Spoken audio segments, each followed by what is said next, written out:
go like button, it suddenly says, "Ooh, no, connection's bad." Even Oh, I shall have to hang about to mute the stream. Oh, mate. Oh, I've got a little video for you to watch here. I thought you'd like this one. You may have seen this one. Bloody hell. Oh, that's too small. I just couldn't. Yeah, but just wait.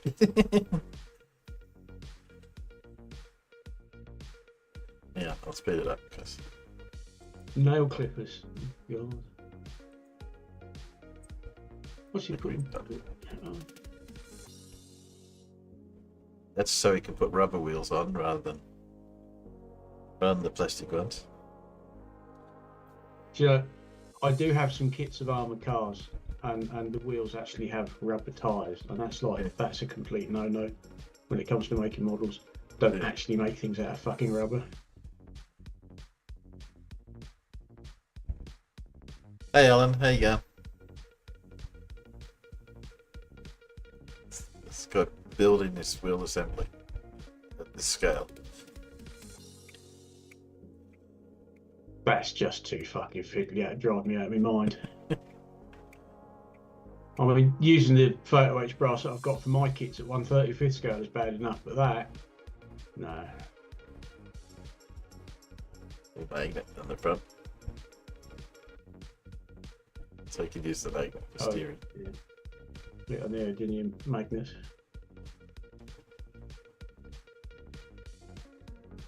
Hey, you Blue. Here they come. Here they come.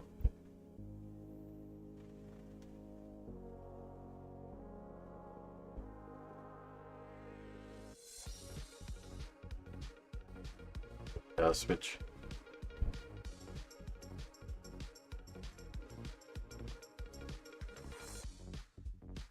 Tiny motor. No, it is. It's tiny. And he's got to adjust it because it doesn't fit. It's too big. Bloody hell.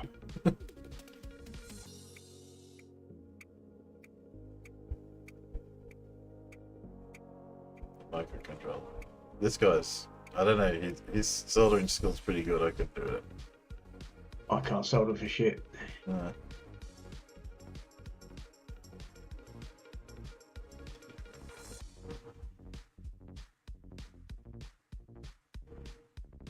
So, guess what all the wires are for?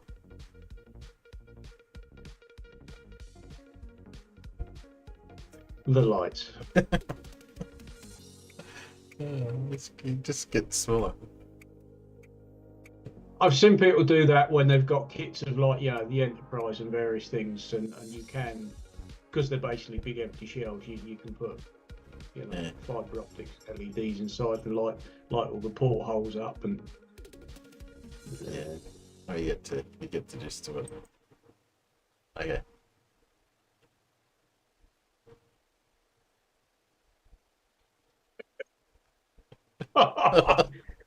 My God, he really needs to get out more. I thought I was bad, but this is ridiculous. Good grief. Yeah. Yes, I thought you'd like that. I like this. You can steer it. 1 to 150 scale. I mean, that's minute. I don't go below 72. It's pretty small. Anyway, how are we all? How are you, Alan? Can you hear me? I can't hear you. You're muted. You're muted or you're soft? I can't hear you.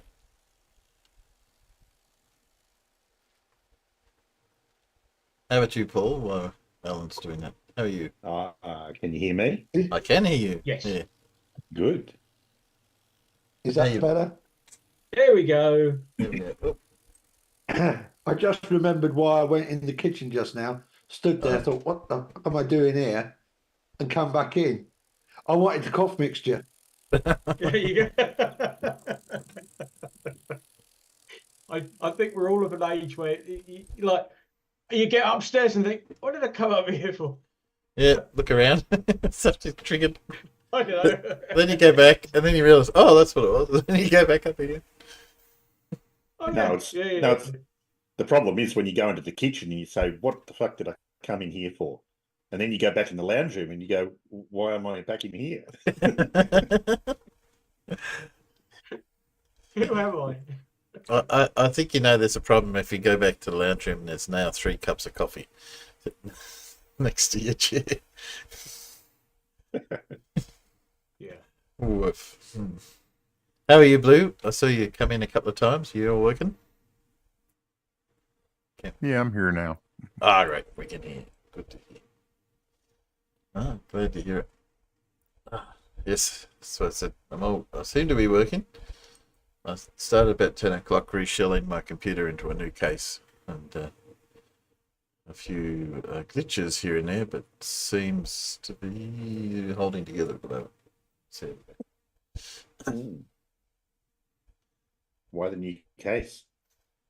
I needed to upgrade the power supply because I was putting in a bigger graphics card, Okay. and the old case doesn't handle Yeah. new fittings. So it's been on my list of some things to do for, I don't know, a few months. It's just the opportunity was there, so I thought, let's just get onto it. Fair enough. And then I found that the fans don't fit the motherboard, so I have to jerry rig them so that they're working, because you can't really run the computer without the fans running. But I'll sort them out in the long run. So how'd your Frosties go, Alan? Oh, they were lovely, thank you. Oh, good. I haven't seen Frosties for years. I knew what tiger in a tank meant. Of course you did. But there are 2 different products in the UK that have used that pretty much at the same time, wasn't there? Yes, I think, yeah. Come to think of it, I think you're right. Yeah. Because Esso always told you to put a tiger in your tank in the Tiger in your 70s. tank. And it's like, you don't put Frosties in your petrol tank. Come on, get with it. Oh, I suppose you could, but it wouldn't do any good. But yeah, Nah. you're right, yeah. Tiger in your tank. Alright. Yeah. Oh, I was going to play some tune later, but just trying to find Lindsay. Where's Lindsay gone? Did you notice our friend Lindsay? He's been putting up lots and lots of little shorts, hasn't he? Oh yes, he's discovered that you can do shorts. But I don't know if you've watched any of them. I think I watched one of those where he's at the beach, and it was like, If Earth is a flat plane What? within its toroid, You mean they let him out of the mental asylum? it would appear so, yes. You might need to listen because his sound was, crappy. Because he's out on the beach and his tech skills aren't so great. I don't know if I can turn it up or not. I'll see what I can do. Oh yeah. toroidal field, that's a magnetic field, and it's like a flux of a ring magnet, and we're part of that pressure within that flux. How do we get to the edge to fall off? We can't leave the flux. But on a spinning ball, they don't talk about that sort of thing, because they have magic. If Earth is a flat plane within a... That's because we can't get to the edge, because there is no edge. Who would have thought that above the Arctic centre So- of flat Earth design, there's a void? So I suspect he has a list. And he's just sat there and he's walked across the Did you know beach that because that is- he's just gone from one to the other, Why do globe tarts keep it a big secret? and so on, and then so on. Yeah, he's just recording little sound bites as he toddles along, isn't he? Flat Yeah. earthers don't realise that if everything expands with the field relative to the observer, time over distance between arcs of longitude are all equal, no matter what latitude. Flat earth Time over distance. Yeah, exactly. Say what? What the heck? Oh well, the wonderful thing about shorts is you can don't just sit there and realise listen that to the everything same expands with the soundbite field over and over. relative to the observer, Yes, because they just keep going round and round and round. time don't over they? distance between arcs Bloody of things. longitude are all equal, no matter what latitude. Yeah, just in case you didn't know. Understand? And there's this whole series where he goes over that, and then he goes over his maps. Once you understand our flat Earth realm, you get to understand So- everything. Look, Anyway, yeah, go on, Blue. I don't know. I'm trying to figure it out. I don't know. So, Don't just Don't. What did you you're just say? in a world of pain. Don't. Speed between latitudes is always. That's not what he said. I think he was trying to say that if the Earth is expanding, then the fact that, we all expand at the same side, so the distances become the same between longitude and latitude. The latitude lines, I don't know. Longitude lines, sorry. Anyway, I'm not attempting to understand it. I wouldn't. So I don't know. Not like him. I suspect he's trying to, maybe he thinks he might make more money out of lots of shorts. He's wrong. I think he's either that or someone showed it to me because it's just a whole bunch of them. I think it was about 25 he stumped it.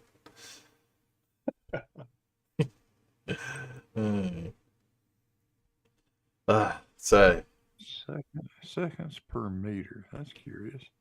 Yeah. yeah, seconds per meter. Yeah. Work that one out. There's a few in there. I did think we could have a listen to his personal accent, Spinning Globe. Oh, I better do Lindsay Bingo first. Say it. Oh, geez. Jeez. Got to put Lindsay Bingo up. Very good. Alright.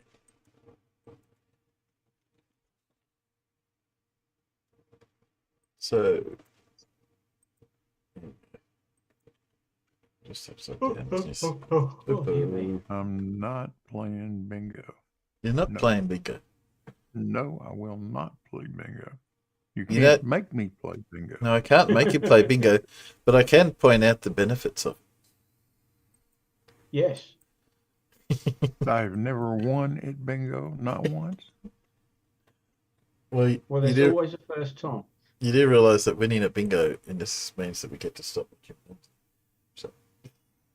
Yeah, but one of you guys always wins. I never win, so You never win. We all win if someone wins. why go to That's the my- trouble? He can just sit back and let somebody else win. That's very gracious of you, Blue. That's right. That is What have I also got? A lot less effort. I've got just before we do that, I got a little palette cleanser for you, Blue. Huh? A little palette cleanser for you. Yeah. Let's switch to my and Yeah. a moose boosh. Here you go. I figure you could. I've got to catch up on my daily brain games, so you can work this one out for me. What's the right word to dispute the motive or validity of a statement or movement, starting with I. 6 letters. There you go. Oops. See that? Would I? Don't ask me. Why not? I've got to ask somebody. Otherwise, I've got to work it out.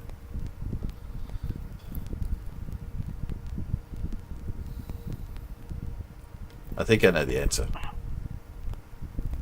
No, I must admit, I can't think of anything beginning with I. but I'm not sure of the spelling, so I'm probably wrong. Oh, impugn. So, can't be Can NA. you get it? Can't be Yeah, NA. yeah. That would work. Can't be NA. Impugn. How else no. could you spell it? Is it With a G and an N. there you go. Yeah. There you go. Okay. Impugn. Impugn didn't sound right. So. Yeah. I got a few of those. You got to catch up. Impugny. Impugny. Because yeah. of course there is another word impugn spelled N-E, but means something totally different. I got a few of those. I got to catch up because that one's last Mondays. You can help me catch up.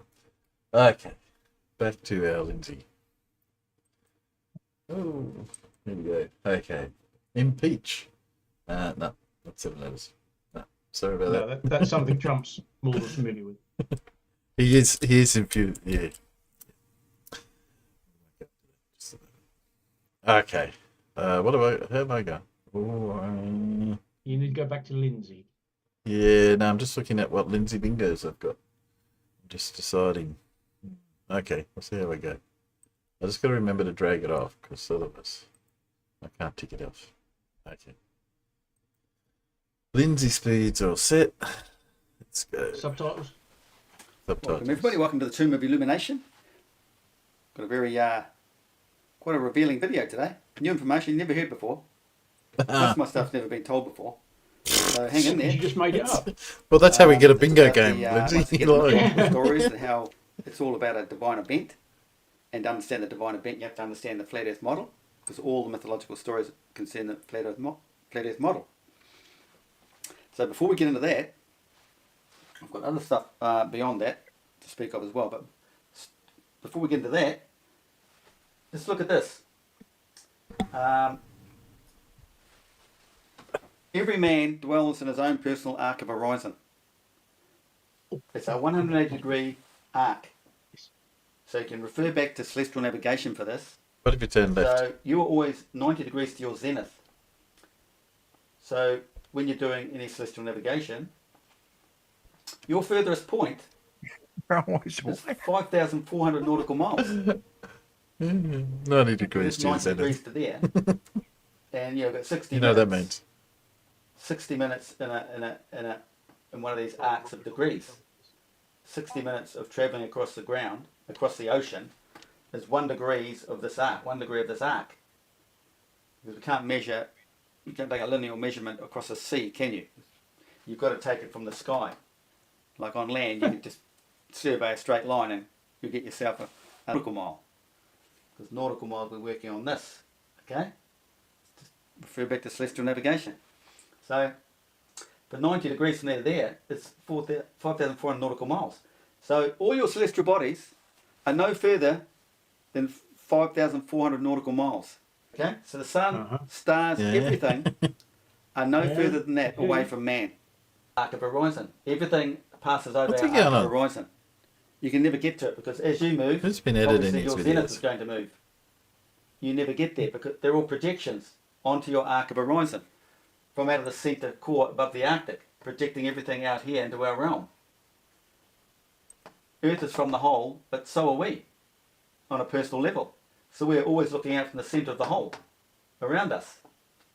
Okay? So 5,400 nautical miles is the furthest point of any star or celestial body. Okay? Now look at this. You see, you're standing there, 90 degrees to your zenith of your arc. But your mean lying down? horizon is only three If you're miles 90 away. degrees to your zenith. That's when you start losing the hull of a boat. So they want you to believe that you live on a spinning ball because of that optical anomaly. So there you draw you're there, you draw miles to your horizon there and start drawing your spinning ball theory. There it is there, there's your spinning ball. Isn't it a bit strange? You've got this sort of system here, but your horizon when it comes to That celestial seems really navigation, bad, didn't it? it's 4,000 miles away. So obviously the sky is going way beyond your visual perspective across the land at sea level. It's all to do with atmosphere and all that, atmospheric lensing, whatever. It's all part of the torus field, I suppose. It's a crystalline structure. Everything's going to be warped. What? So What crystalline structure? your Dunno. boat starts disappearing here, hull first. Why is that? Here's an easy explanation as to why. Well, it's not going to Because it's disappear top first, is it? If your horizon is further overhead than your flat plane of Earth 3-mile horizon. So the bottom's going to start disappearing, but not the top because it carries on. A lot of flat Earth globers want to ask, they ask that question, why is the hull disappearing? Well, it's straight there, it's in science. They should know it. Because the sky is way out here, way beyond your But that's not where the boat is. visual perspective at ground sea level. What? So the So top of the mast navigation, you're is finding a star on the horizon or the sun coming up. way over there. That's where it is. It's no more than that Wow. distance. Never, ever. Any further than that. Okay? That's a new one. No one's explained it that way before. Here's your Good reason for that. horizon, your boat disappearing, Only for but the vodka. sky is still way over here. This is a weird sort of a system of this globe idea, isn't it? It's perspective. We're always at this point here. No matter where we look, we're only looking Is he within our cutting 180 chunks out of his degree video? arc. Yeah, of he horizon. is. Yeah, he's worked out how It's to edit called it. it arc of horizon. Okay.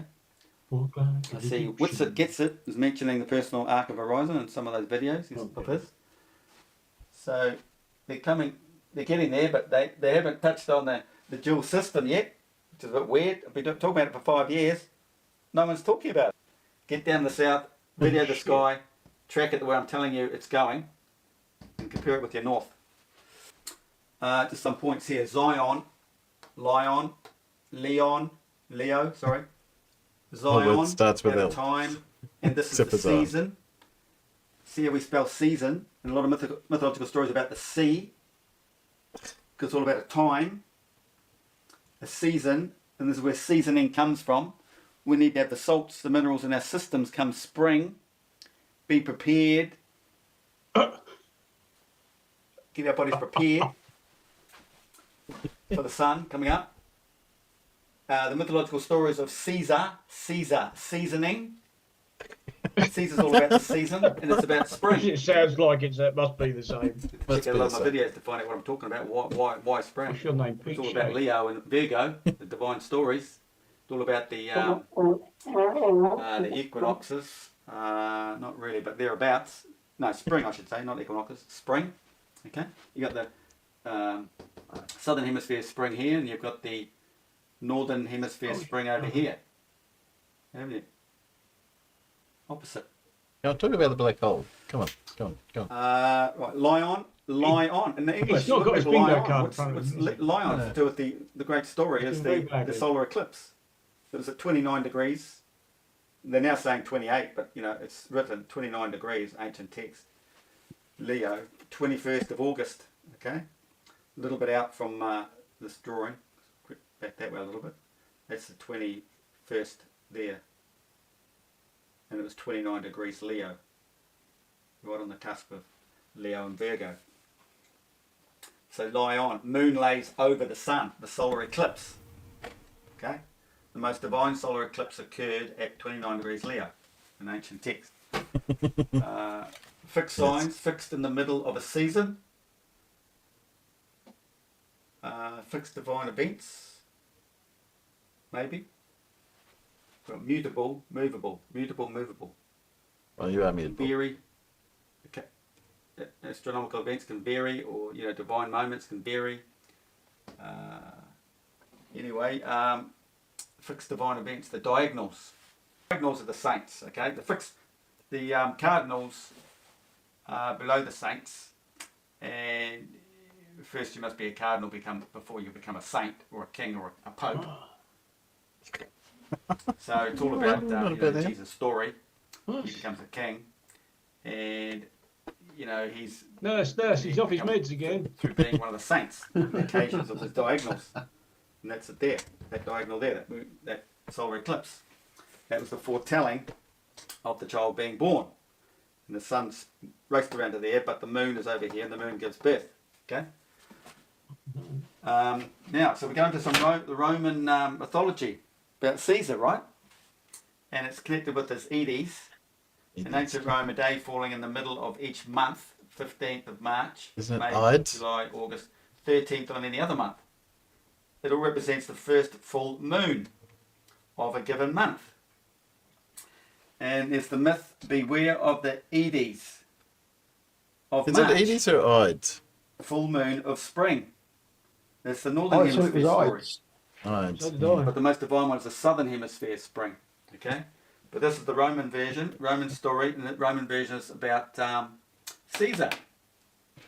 About the death of Caesar. And they all think it's a true story about him being assassinated by 3 assailants. Brutus, Cassius, Decimus. Decimus or Decimus? So Brutus, a descendant of Aeneas. I didn't expand on that. It's another long story. The Trojan, okay? The Trojan. It's about Troy, this gap, the tropical gap. Well, not exactly. Oh, but tropical that's all you're gap. gonna get out of me at this stage till I get my book out. Doesn't really help though. Okay. So there's Troy in there. Black Trojan hole would War. be useful. Trojans and the Archaeans battling, fighting it out here because this is where the energy has been created. Could say, science calls it radiation. Okay, it's been created in this gap.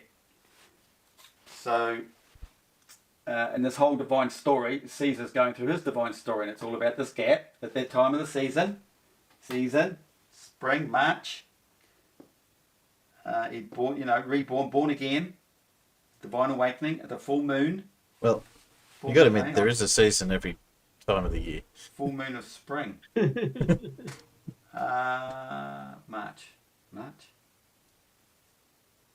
March. Oh, we're going to get a war? Soldiers? Well, No. it's not a perfect story I'm telling you right here, but it's to do with the full moons anyway. The full moon, and they're referring to the March spring, okay? Because our southern one, the full moon's in Pisces. The sun's in spring, but the moon. Full moon only appears in what the story's Pisces. telling you is everything is referring to the moon. Okay, it's going to get better in a minute. Also found of Britain, look, Brutus, a descendant of Aeneas, the Trojan, Troy. There you Also go. found of Britain. He founded Britain. So Britain's another Did he? version of Wow. Dragged it over with the Rome, Dragged it over with wheelbarrow. Egypt. Filled in They're the- all divine stories of enlightenment. They're just of different names. Okay, if you go through the cycles of man or through over the years, you got Cassius. Cassius is of two words. Cassis means hollow. This is considered hollow. Okay, there's no magnetic field crossing Oh, that magnetic field. tropical zone. Oh. Hollow, and Yeah, it's to do with this gap that's in here. on that one. Okay, this is going down into Hades. What does Hades mean? The unseen. So it's to do with the 6th of September, prior to the equinoxes, a period where all these divine things happen unseen to man. Okay? Hollow, and Cassis means helmet. Helmet.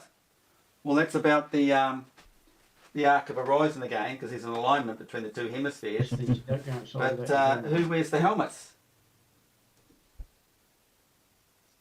What culture is showing us the helmet? Lots of them.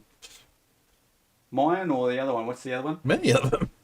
In South America there. The helmets. I've done video on that way back. All about the divine stuff again. Helmet, okay? And then Decimus. Decimus represents December. Look, 10th. Hey, hang on. Did he say Egyptians Yes. Early on. early on? Well, guess what? You don't have to listen to Have you any got a more bingo? bingo. Yeah, you don't have to listen to any more bingo. Oh, thank God for that, because that really was. He was off on one. Hey, I think we have to apologise to Timbo for something.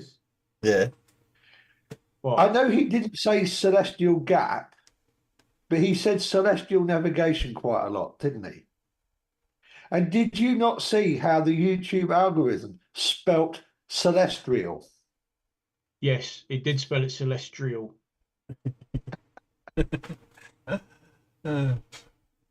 See, I told His you. pronunciation is that bad that Timbo has actually spelt it correctly, as far as Well- YouTube is concerned. Yes, but YouTube are also wrong. But I did spot it. It said celestial. I thought don't say anything. Don't say anything. Oh Hey, dear. us dyslexics have got to stick together. Got to stack together. Yeah. Yeah. So there you go. You don't have to do that. Well, thank Crunchy for that. We can have a palate cleanser next on the list. Oh, I know. Oh, here you go. Don't know if you can see that clearly. Oh no, it's not too bad. Yeah, no, it's Look at the figures below and identify which one does not match the others. One of these things is not like the others. like the other. Oh, I see it. Oh, I've got it. Do you? Yeah. Guess what? It's only got 5 to choose from. So.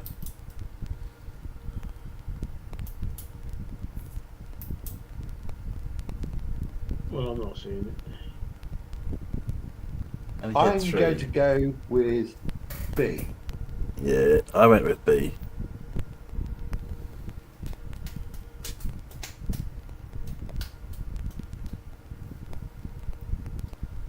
Can't see it yet? Hang on. No. Let me do this.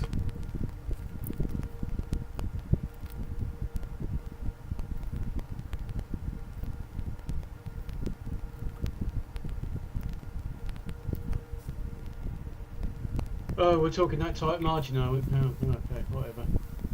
Well, no. In B, the gap is on the right side of the line. Yeah, I just weren't looking at it that closely. Yeah. It's just like, yeah, but they're all the Yeah. fucking same. Give or take. There you go. Let's give it a bingo. Well, that was exciting. We got anything exciting news over the last week? For anyone? Other than apparently, it's not curvature, it's parallax. Relax. Yeah, that's flatsoid. We're not seeing things aren't going over the horizon due to curvature. It's just parallax. So he clearly hasn't got a fucking clue what parallax is. Well, that's Learned a new word, has he? Somebody'd been having a long running argument with him, and he'd done one of these little community posts where he'd taken 3 photos of a can of paint, and he'd taken it where his eye level was level with the top of the can. One was above and one was below, and basically what he was describing was the opposite of what you see. And it's like, you want to bet? And of course he doubles down and triples down, and everybody else is wrong and he's right. But yes, it's things go over the horizon due to parallax.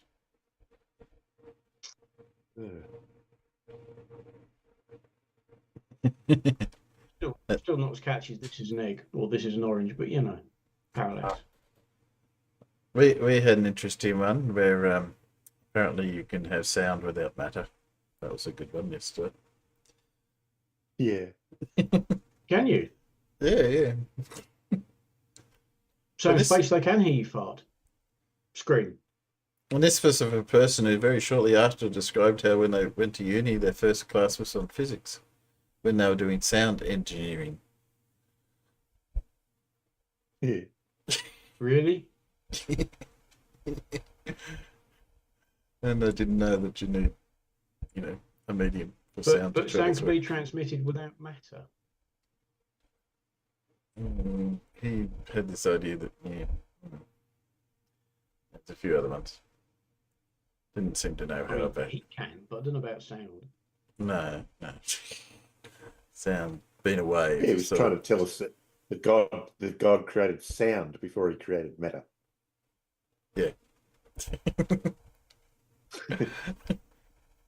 I don't remember reading that in Genesis. No.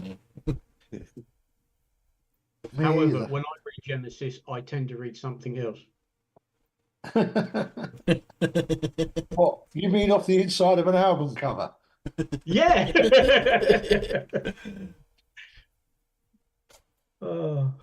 Carpet crawlers. What absolutely brilliant song that is. Yes. Yeah, Genesis in the Bible is crap, and it's obviously wrong. Did you know that apparently the sun's an anode and the moon's a cathode? Oh yeah, that's a good one. Really? Yeah. And No, it's okay, Dora. I don't really, because yeah, you just get a headache. and that you know that the how you have the arc for arc welding and the arc and the sun arcs across the sky and Noah's Ark and how they're all combined. Yeah, they might all sound the same word, but A, they're not, and B, just stop it. Yeah. This was an explanation. Well, what do you think the sun is? It's a big burning ball of gas, according to JM Truth. that still needs oxygen to burn, even if it's not actual fire, because nuclear reactions need oxygen to burn. Oh, duh. But I love the way that FTFE's intro, when he uses that, has had the JM Truth's face painted in a clown. I love that bit of software. That's just brilliant. Yeah. Well, I was going to play a bit of. Actually, now I'll do something. I've got a few things I was going to play. Our little friend who of Crete fame. Where is this? Has put up another one. Let's see if I can find it. Where is it? Ah, yes. I don't know if Who? you said. Our little friend of Crete, the clouds of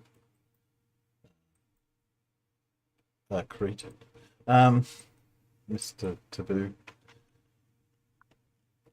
Mr. Taboo? Yeah, Mr. Taboo. Come on. Oh dear. That's the right link. There we go. Hello, everyone.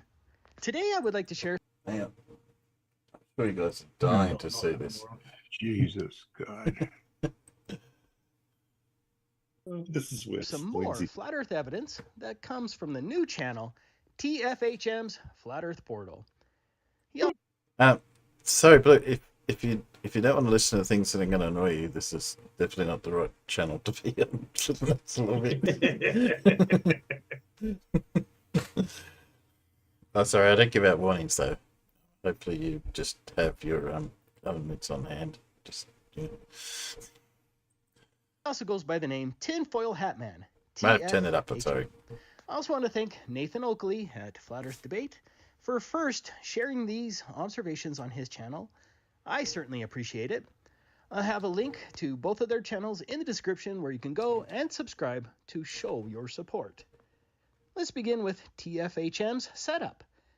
This is the telescope which Mr. TFHM refers to as Truth Seeker. It's a pretty awesome setup. It's a Celestron C8 Schmidt Cassegrain with various modifications and customization. I think we're going to see some great work from his channel, and I'll try to keep you updated as well. I just wish more people would point their telescopes horizontally instead of vertically. Although the original video looks like this, I'm going to crop it a bit for visibility. The video itself is over 30 minutes long, and all of it defies the globe. But I'm just going to concentrate on several of the observations. Let's begin with TFHM's location on the seabed of the Bristol Channel in the UK. The coordinates are listed there as well. Google Earth places him at 0 elevation. Yes. I'll just say one word. Refraction. Probably. Also, lying about his position. Yeah. Lying about his position and the height above the water, because that's the Bristol Channel. It's got like 8 meters of bloody tide. It's got a hell of a tide, hasn't it? Yeah. That's so to get the 7 board, isn't it? So take note. There's only one place in the world with bigger tides than the Severn Estuary. Yeah. And that's in Newfoundland.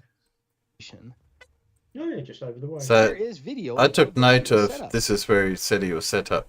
Looking at it, you can see that he was just a few inches above the water. A few inches. No. Well, no. Several meters. So. Yeah. The center of his telescope was at 3 feet, and to be fair, I added another 6 inches for a total observation height of 3.5 feet. The telescope is here, and most of the observations will be in this rectangular area towards the east. Now, let's watch TFHM's video. Oh. Right. Now, this was his starting point. From the beginning, the globe is in trouble. Well, my first question was, what was this big funny thing in the way here, in the bottom of the screen? Oh yeah, looks like rocks or something. When you look where he was supposedly set up, how does he get that? The first building we see in his video is CPI Euromix. That structure is at a distance of 9.9 miles. The elevation at that location is 17 feet. Based on the globe model. That's not the globe model, but anyway. Where does it allow for refraction? Yeah. Oh, there we go. It doesn't. Light travels in straight lines. No, it doesn't. Yeah. There you go. You can disregard everything else he says from here on. 39 feet should be hidden, and so 22 feet of the building should be hidden behind the Earth's curvature. You can tell by the truck right here that passes in front of the building that none of the building is hidden behind a supposed curvature. But it gets better. I still want to know what's in front. As he continues to pan to the right, you'll see lots of traffic that shouldn't be visible like that if we lived on a globe. For example, when you line up this truck in front of this structure, that truck was 9.67 miles away. The elevation of the road is 26 feet, and assuming a truck with a height of 14 feet, according to the globe, 36 feet should have been hidden behind the Earth's curvature, and so only maybe the top 4 feet should have been visible. Oh, also, remember those heights are above mean sea level, not spring low tide. That's right, yeah. So if the tide was in, would you still be able to see? Would be a question. Yeah. If the tide was in, see the bottom of the truck, and that fact will become clearer as we continue. Yes. Skipping forward, we get to this point where we see a water channel outlet. That outlet is right on the beach, and it was 8.84 miles away. According to the globe, approximately 29 feet should have been hidden. Obviously, none of the structures. Sorry, I'm just trying to look for this water channel. Is that meant to be this? Should be visible. Yeah, that. I do like how clear this footage is, and such clarity proves that we're not witnessing some miraculous refraction that inexplicably caused that giant bulge to disappear. If you are intellectually honest, you must admit he has a direct line of sight to the beach nearly 9 miles away, and that is impossible under the globe. Moving forward, we get to this old dock right here, and this is another one of those infamous black swans just lie so that easily appear so frequently. bare-faced about it. Just That point on the dock is over 8 miles away from the telescope. And say, hang on a minute, you didn't Under the globe, the horizon should be closer than a mere 2.3 miles, and yet you can see water behind. Strange how it's not using Walt Bislin's Earth curve calculator. That proves without any doubt that there is no alleged globe curvature blocking any of the opposite shore, which is simply impossible if we lived on a globe. Of course, 8.1 miles is not nearly as far as the 30-mile observation from my last video from BMLSB 69. That would have required a globe diameter of 3 million miles.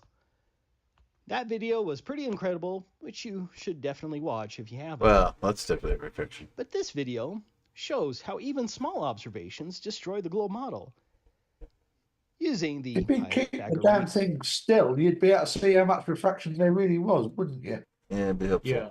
In theorem, at a globe geometric horizon distance greater than 8.12 miles, with an observation height of 3.5 feet, our imaginary globe would still have to have a radius bigger than 49,733 miles. That's over 12 times the supposed size of the globe. B-Flat was kind enough to confirm this calculation on AutoCAD. Let's move on to the final observation that I want to discuss. That was at the end of his video. This is Monk's Stone Lighthouse that's built on a shallow rock. I imagine a lot of sailors lost their lives due to that rock before the lighthouse was constructed. That lighthouse was 12 miles away from the telescope. Here's a closer picture of the lighthouse, and it looks like it's sitting right on the water. The lighthouse's focal height is at 13 meters or 43 feet. At a distance of 12 miles with an observation of 3.5 feet, 64 feet should have been hidden below the curvature.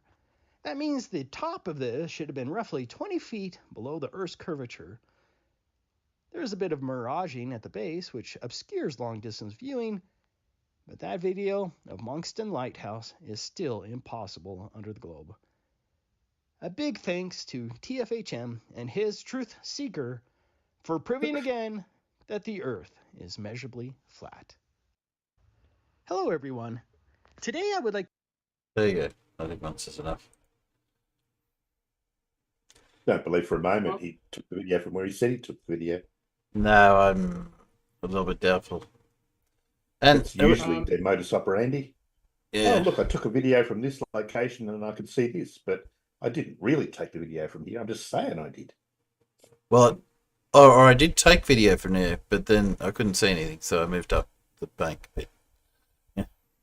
Somebody in the comments to this particular taboo conspiracy video has tried to point out the fact that, you know, you're saying you're just a few inches off the water, but the tide's out and you're considerably lower than mean sea level. He's going, no, look how close the water is. And it's like, no, you're just seeing some water. You're not actually seeing where the tide's gone out. Yeah. You don't know where you are in comparison to mean sea level. And nobody that I can see, unless those comments have been deleted, nobody said refraction. Well, I found it interesting. Sleeping Warrior chimed in and said he has lots of work. Congratulate this guy. He says, keep an eye on him. He has good equipment, very good equipment. Yes, but his brain doesn't work. Oh, that reminds me of... No good having good equipment if you don't know what the fuck you're looking at. That and reminds me... And then pretend that refraction doesn't exist, you know. We had this discussion where someone,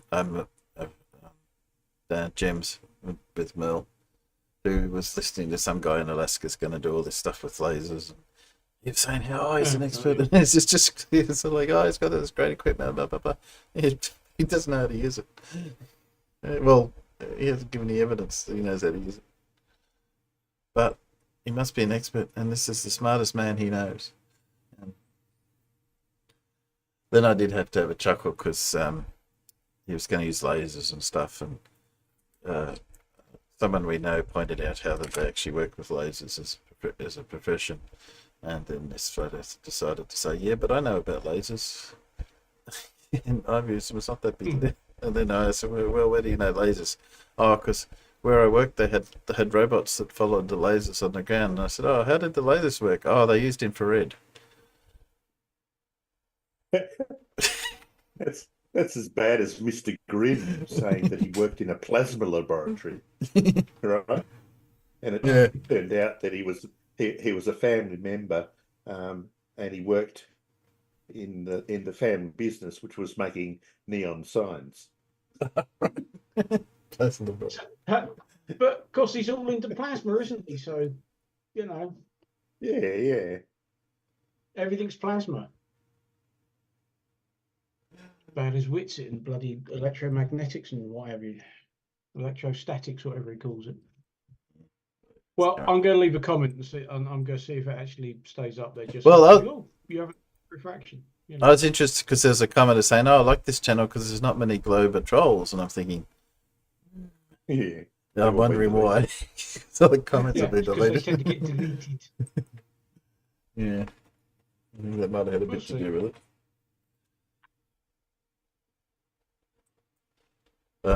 Okay, so I'm going to try and break your brains for a sec. Don't feel obliged. Oh, this is not very loud. Yeah. If I was God spinning a basketball 1,000 miles an hour, and at the same time it's doing that, the Earth is going in orbit around the sun. At guess what rate of speed? 66,000 miles an hour. 66,000 miles an hour, 1,000 miles an hour. And on top of that, the whole solar system's going through the Milky Way galaxy. At guess what rate of speed? 400,000 miles an hour. 400,000 miles an hour, 66,000 miles an hour. Oh, big scary numbers. And to top it all off, as that's happening, the whole Milky Way galaxy is tearing through the universe. At guess what rate of speed? 2.2 million miles an hour. And that, officer, is why I failed to walk a straight line as you requested a few moments ago. Hey, look.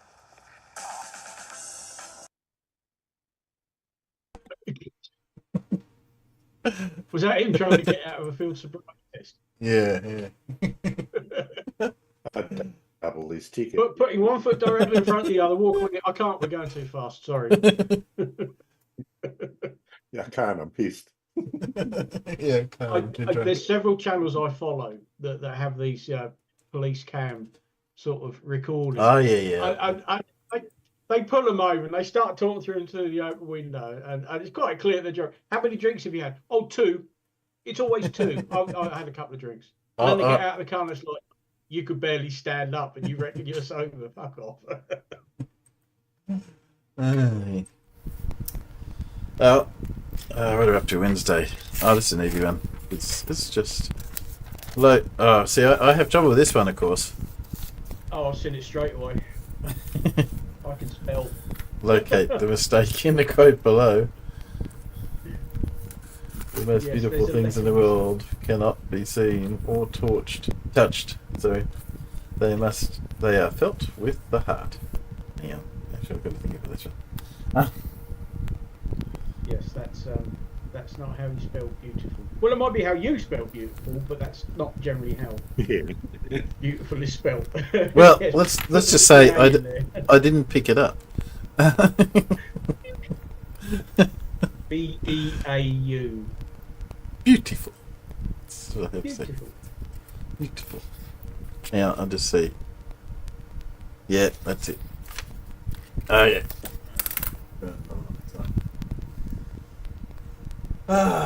Yeah. Wow. Other things. I've got a Kyle Adams. I don't know if I want to play a Kyle Adams. Did anyone watch the Japanese landing? No. If they were live streaming it, it must have been at silly o'clock. I'd seen it was going to happen, and the next thing I saw in my Twitter feed was, it landed, but it's probably landed upside down or something. Yeah, I had heard that it landed upside down, but it did land. Yeah, it made a soft landing. It didn't make a, it's big and it's round and it's ground. I wonder if it'll be friends with me, sort of flat. But yes, apparently it's probably landed upside down, which is a bit of a shame. Yeah, so it still suffered a rud, did it? I think it did actually achieve a soft landing, just not the right way up. So I don't know. I haven't seen all the details. But they're hoping, as it came into land, it's supposed to dispense these little miniature robot probe things that look like balls. I don't know whether it succeeded or not. I'd say I don't know just what worked and what didn't. But at least it got there. That's a start. Oh yeah, I suppose I better find a good YouTube about it. So yeah, I've not seen anything come up on my YouTube. What all the hundreds of millions of people I subscribe to, I haven't seen anything come up about it yet. Well, I do have this one. Breaking news. Japan has apparently made history by landing on the moon. Now, considering it's Japan, the king of the cameras, I'm kind of expecting an HD thrill fest here as they blow us away with incredible footage to back their historical claims. I think they're planning to.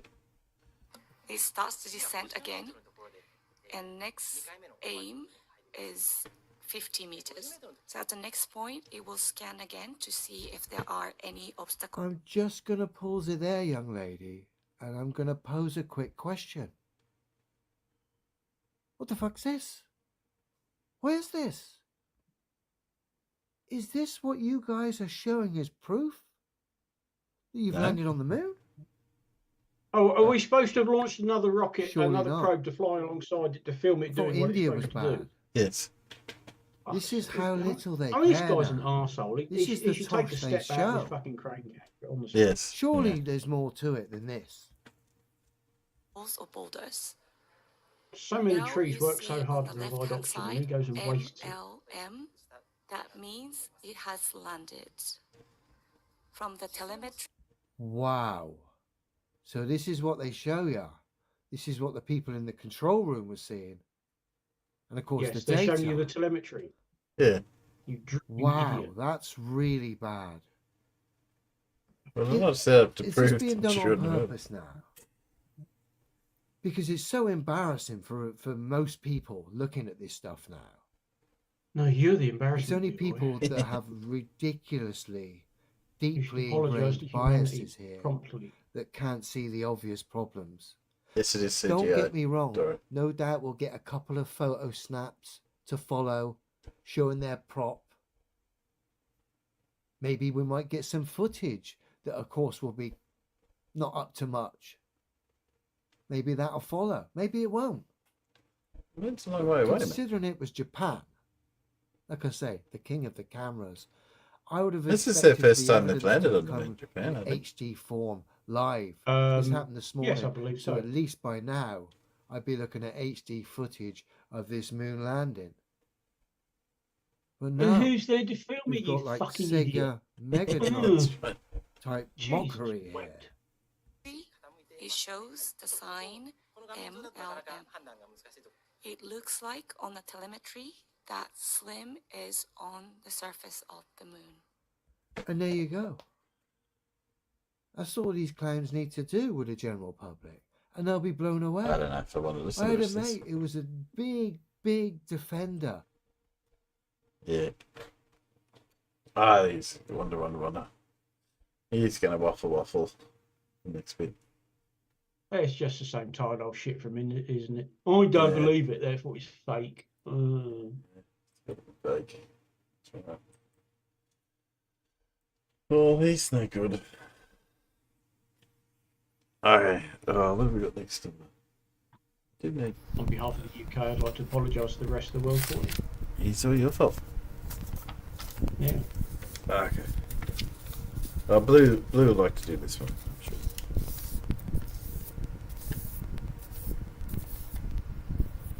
I can literally say this one is all up Blue's alley. And don't take any connotations.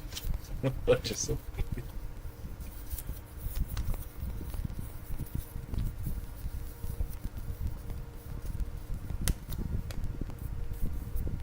Okay, I read that one straight away. Sorry. So which one didn't belong? It's only 4. Any ideas? No one jumping at me? I don't know, they're all oceans, aren't they? Arctic Ocean, Yeah, they're all oceans. Atlantic, Indian, Pacific. Actually, spelt wrong, I think. they got the set. Actually, there's 2 ways you could do this, but you still end up with the same answer. I just picked. There you go.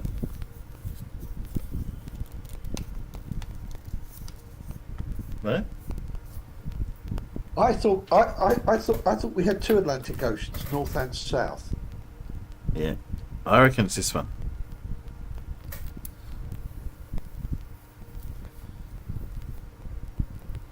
Why? Well, there's 2 reasons I can think of now.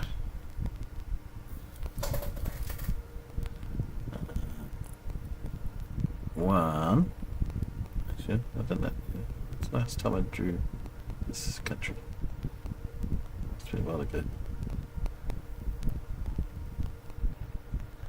Okay. Arctic is there. Atlantic. Pacific. Indian. Right. It's over here. So 1, Arctic, Atlantic, and Pacific are all bordering America, North America, and the Indian isn't. And the other one was both all found it diff. So I reckon it's Indian is the odd one out. Oh, You don't like that one? Also, must be shit. yeah. That's a bit ordinary, that one. You could pick Atlantic because all the others are 6 letters and that one's 7. Well, there you go. Yeah, maybe Yeah. this is a medium hard question. Come on. I don't think those gradings are the difficulty, more like just how shit the question is. And that's I think this is this was a medium one. Yeah, what is the actual answer? Indian. There you go. Because they're around North America. So. Well, there you go. I'll throw that one away. Don't like that one. No, that's a bit pants. Mm. Oh, Okay, you can't see that one. Give a bit of clue to the next one. What should we do now? Anyone listen to? What's that big penis on America? That's Trump.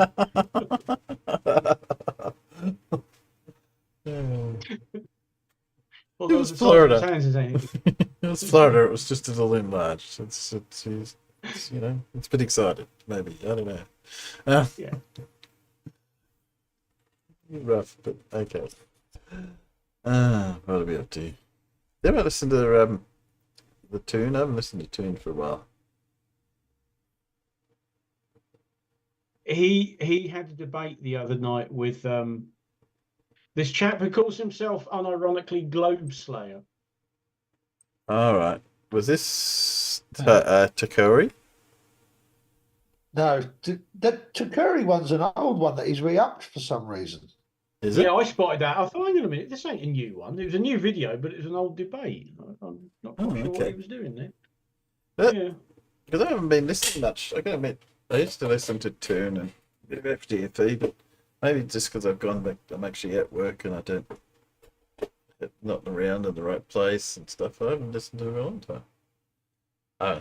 Yeah, when you're not working from home. Yeah. Hey, at least the Globe Slayer video was. Go on. I was going to say, at least it was a sensible bloody time for us in the UK, wasn't it? Yeah, most of MC Tunes is like 2 a.m. or whatever our time, and I sometimes watch a start of them over breakfast in the morning. I have occasionally got up to have breakfast, and he's still going. That's usually like an after show or something else. But yeah, the time difference is huge. But yeah, when you can watch them when you're working at home, because obviously you can be cracking on with something and have it running on another screen or something. But when you can't do that, the hours that are left to you are, it's not easy to sit through 2 and 3 hour debates all the time. Because I used to listen to when I was working, but I can't say I'd go back and listen to a 3 hour debate. Unless it's really bored. But they also got really, I think it's just a problem with the Flat Earth generally. They got into some of the mod rigs of the Flat Earth people, I think. There's not a lot of content in there. So, I don't know. So what was the other one he had the other day? It was... Well, I think that was...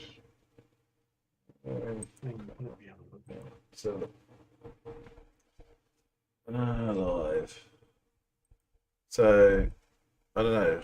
How many did you see? The one he had Tuesday was the one with Sly Sparkane moderating, wasn't it? Oh, he was hosting and they did it on Spaces or whatever. Yeah. On X. Yeah.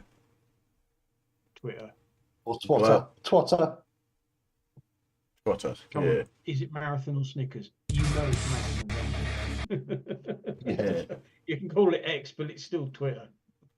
Yeah, I don't know if it'll ever be called X properly. So, okay, what's that meant to prove? He's trying to make some argument about perspective, but flirts a lot with perspective. Yeah, to me it looks like it just proves what we say about perspective. Yeah. Okay. Well, they tend to adopt an inverse position, don't they? So if something is actually due to perspective, they'll say it's something else. And if it's clearly not due to perspective, they'll go, oh, it's perspective, obviously. That's why the bottom of the ships disappear first, because it's perspective. Yeah. So they do have this inverse relationship with perspective. Yes. Sorry, I was just noticing Don Giovanni's believes how we should be pronouncing what we used to call pronouncing shitter. Yes.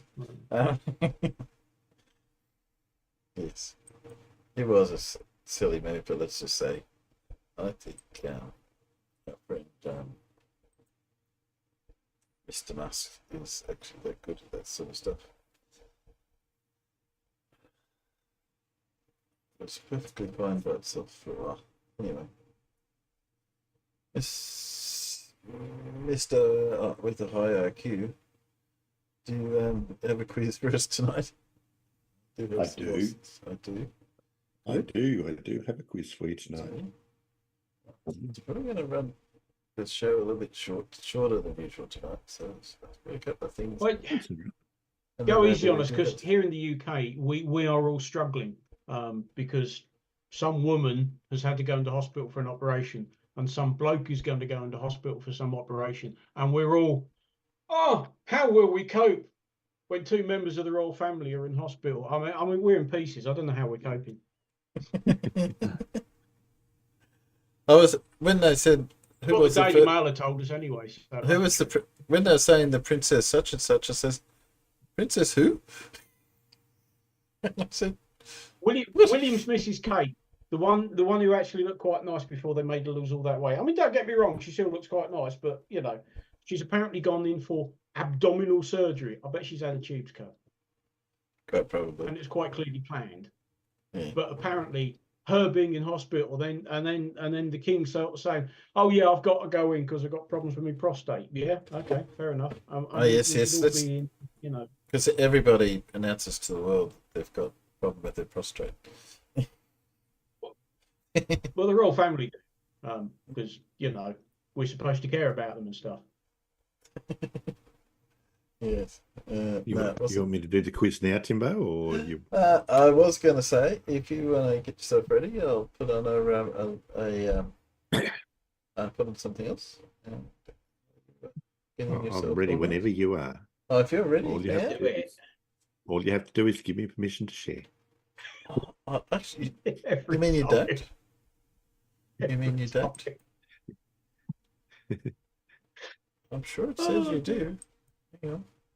It says one participant can share at a time. So you should be able to share. When I press it, it says, hang on, where am I? From Del Monte, he say no. It says host disabled participant screen sharing. Okay.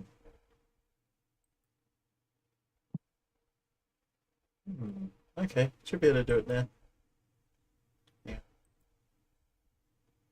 Yeah, I can do it now. Good. Quick, let me press this button. Well, I thought it's on one. There you go. Okay. Obviously, I can share now. Yeah. Oh yes, you clearly can. Oh my word, yes. Yes. Oh, don't get many home to the pound, do you? What's that? He said you don't get many of those to the pound. Yeah. Okay. All right. Question 1. Carsten Wiedemann and others modelled how some of these general objects were formed by agglomeration of copper needles produced for Project West Ford. What thing are we talking about? Copper needles.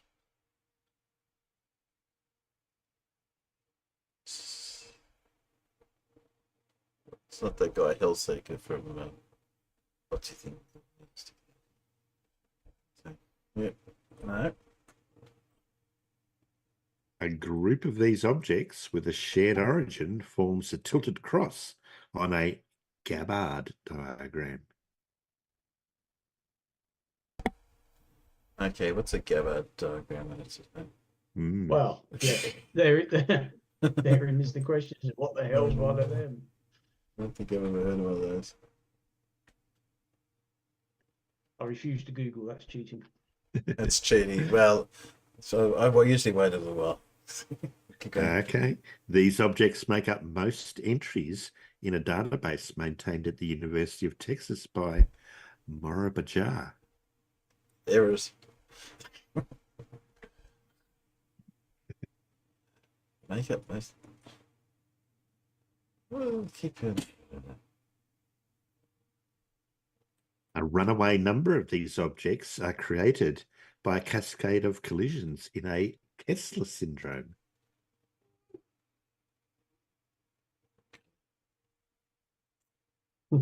Yeah, turbo encabulators. Yeah. Kessler, he was the judge child. No, ain't got a clue. What's the Kessler syndrome? Ah, Space Dippers. Could be. the haystack radar recorded the largest known increase in the number of these objects during a 2007 incident involving a Chinese Fangun 1C. Space junk. Yep, Yeah. that is the correct answer. Yeah. Never got that one. Don Giovanni and Dora got it out there in the peanuts. Well done. It is indeed space junk. The FCC sets a limit of 25 years to remove these objects, which can be done by moving them in a near geosynchronous orbit or by expending a large delta V to deorbit them. Name these artificial objects in space that no longer served the intended purpose. It is space junk. Yeah. There's an awful lot of it up there, isn't there? There is. Why is that rusted? Yeah. How did that rust in space? In space, yeah. I you saying think somebody's CGI? artist's impression got a bit carried away, didn't they? Let's make it look old and rusty. How does it rust? Yeah, it's got to look like space junk. Yeah, It's got to be junk. It's got to be rusted. Yeah. Okay, question 2. One of this person's works poses the problem of digging a straight line between two opposite sides of a mountain and explains how it is resolved with the title tool, which is a rotatable disc mounted on a table. Who was this? John Henry. No. He got holes for a mountain, didn't he? This person names an algorithm sometimes attributed to the Babylonians, which iteratively updates an initial guess for a number's square root.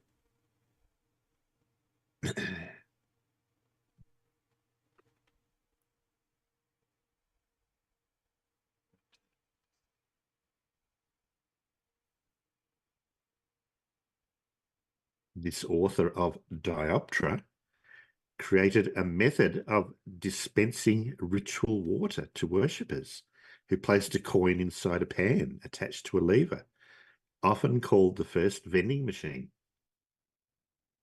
Who was it?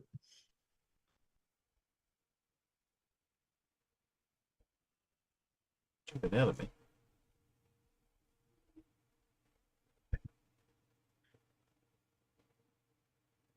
What? He wrote the app that's on my phone.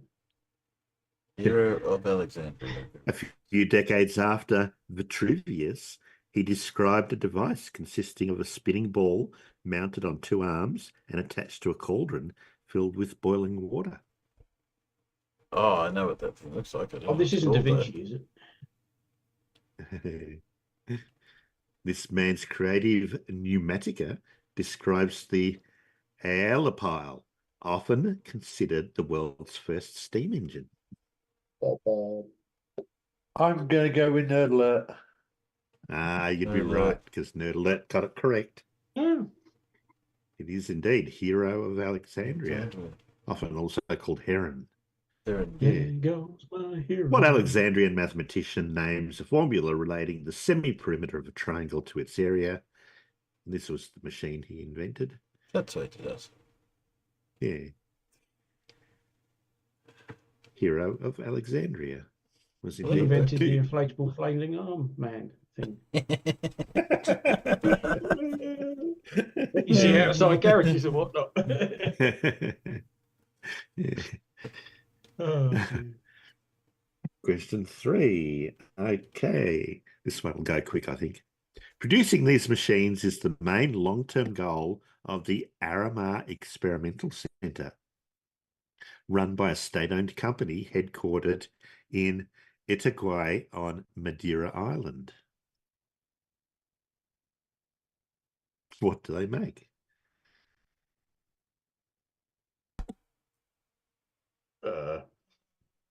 Experimental stuff.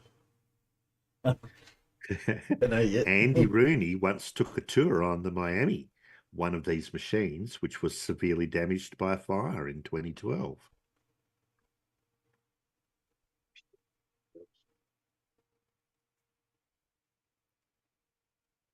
Madeira must have something to do with distillation, says Dora. No. Oh, submarines.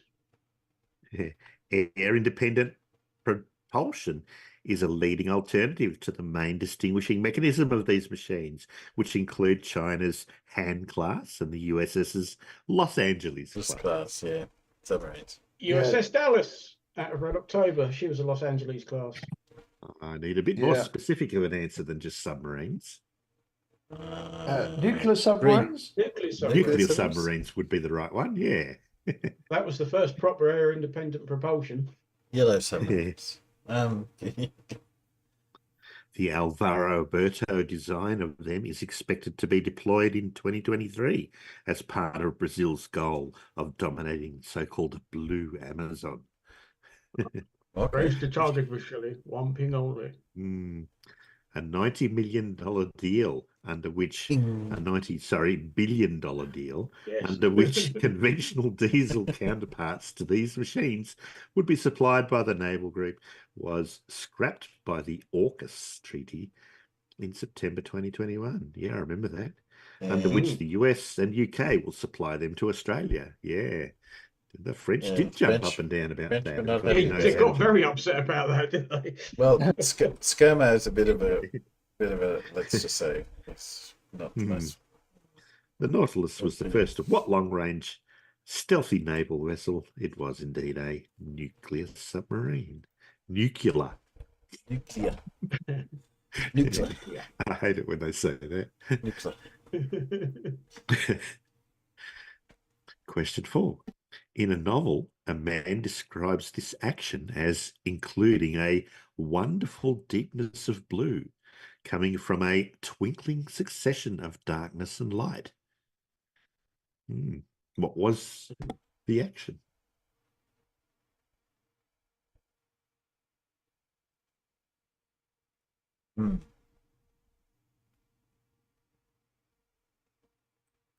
A muser performs this action after hearing a man complain that the English never erected a monument to Lady Mary Wortley Montagu in a novel in the collection Camperdown.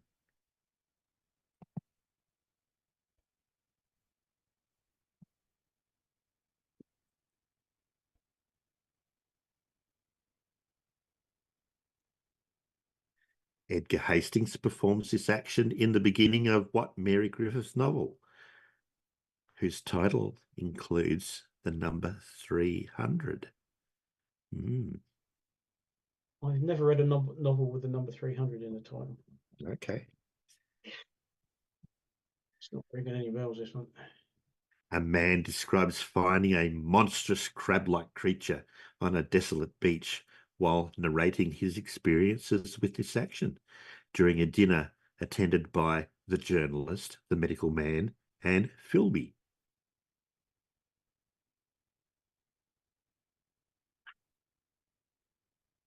What was he doing? Scuba diving? Huh? Scuba diving? Nope. Falling asleep is the mechanism of performing this action in Bellamy's time travel. Backward. Time travel? Time travel is it. Yeah. Name this action that allows a man to see the Eloy and Morlocks in a novel by H.G. Wells. It is indeed time travel. Yeah. That's the wrong phone box. It is the wrong phone box, yeah. That's more like the Bill and Ted phone box. Not quite. That's not Dr. Pooh. Good luck hiding the interior of that one. Yeah. Yeah. Oh, it's smaller on the inside. Yeah. Okay. Or it's bigger on the outside. Robert would synthesize the material that has this property, in the complement of its typical spectral region by adding nickel oxide to sodium silicate.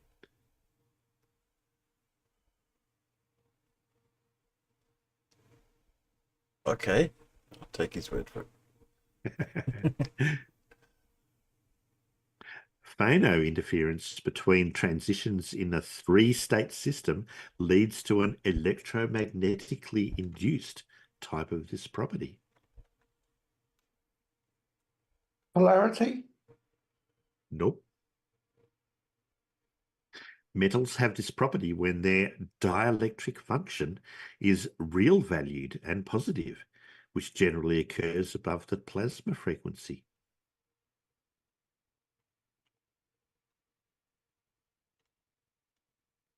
This could almost be a Whitson question, couldn't it? Yeah, sounding yeah, like it, good. but indium tin oxide is widely used to make thin conducting films, named for this property.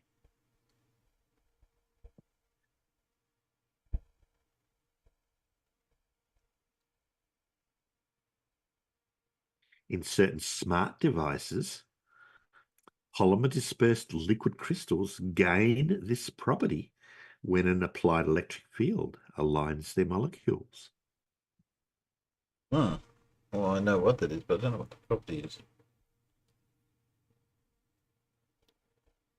That's how they focus things in the camera. Upon exposure to electromagnetic radiation, a material may exhibit either absorption, reflection, or this property.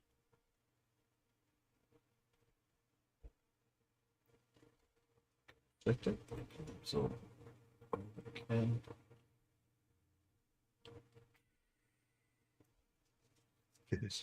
Names property of materials like glass that allow light to pass through them. Transparency. Transparency. Yeah. Exactly. Yeah. I'll give it to Dora out there who said translucency. Translucency. That's pretty close. Yeah.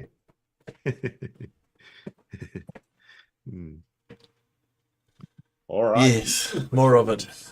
Go on. Question 6. Yeah. In July 2021, Santiago Uno denounced this company for permitting user-generated blasphemous content and threatened to ban one of its products in Indonesia. Google? Google? Huh? Not Google, no. Not Google, yeah. Nope. Facebook? Not Facebook, no. This company's 2019 announcement that it would not ban political speech on its platforms surprised investors, since 40% of it is owned by Tencent, which has close links to the Chinese Communist Party. TikTok? Oh. Not TikTok, no. Not TikTok, no. We said Twitter or /X, didn't we, already?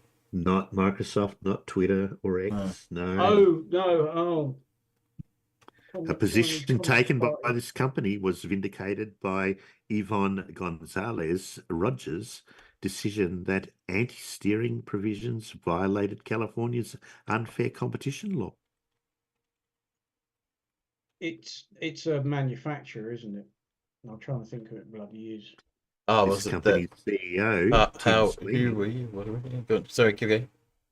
criticised the banning of an alternative payment method which would allow this company to circumvent a 30% commission taken by the App Store, leading to its ongoing lawsuit against Apple. Is it something like Samsung? No, it's not Apple. It's not FE Core. Samsung? What? Samsung? Nope. Oh. The Unreal Engine was developed by what maker of Gears of War and Fortnite? Bloody gamers. Yeah, that was my other guess, nerd, was Huawei. Yeah, but Not wasn't it? Huawei. No, I thought And who developed You'll get it. You'll get it for the picture. The game platform.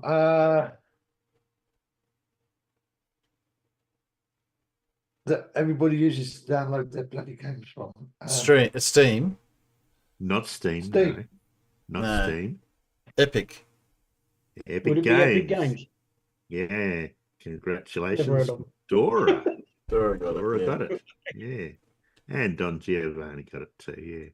Yeah. Epic Games. Who were they then? They can't be that Who were epic. they? Who were they I've never again? heard of them. Yeah. I don't game. Because to me, the Unreal Engine is made by Unreal Engine, but obviously, yes, the people who own Epic Unreal Engine. Yeah. Well, there you go. Yep. All right. In this city, an Irish-born astronomer built a namesake pile of rocks to test estimates of Earth's circumference. Okay, how many Irish-born astronomers do I know? Hang on a minute, I'll count them on the fingers of one foot. Yeah.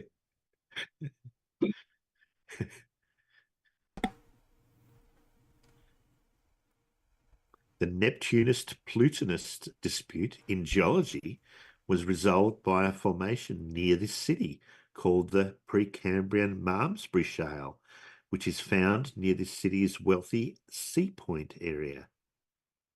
Well, name a city in Brian's Irish Dublin. I bet you it's Dublin. Irish astronomer. Dublin? What? Dublin? Not Dublin, no. Ah, well. It's Ireland.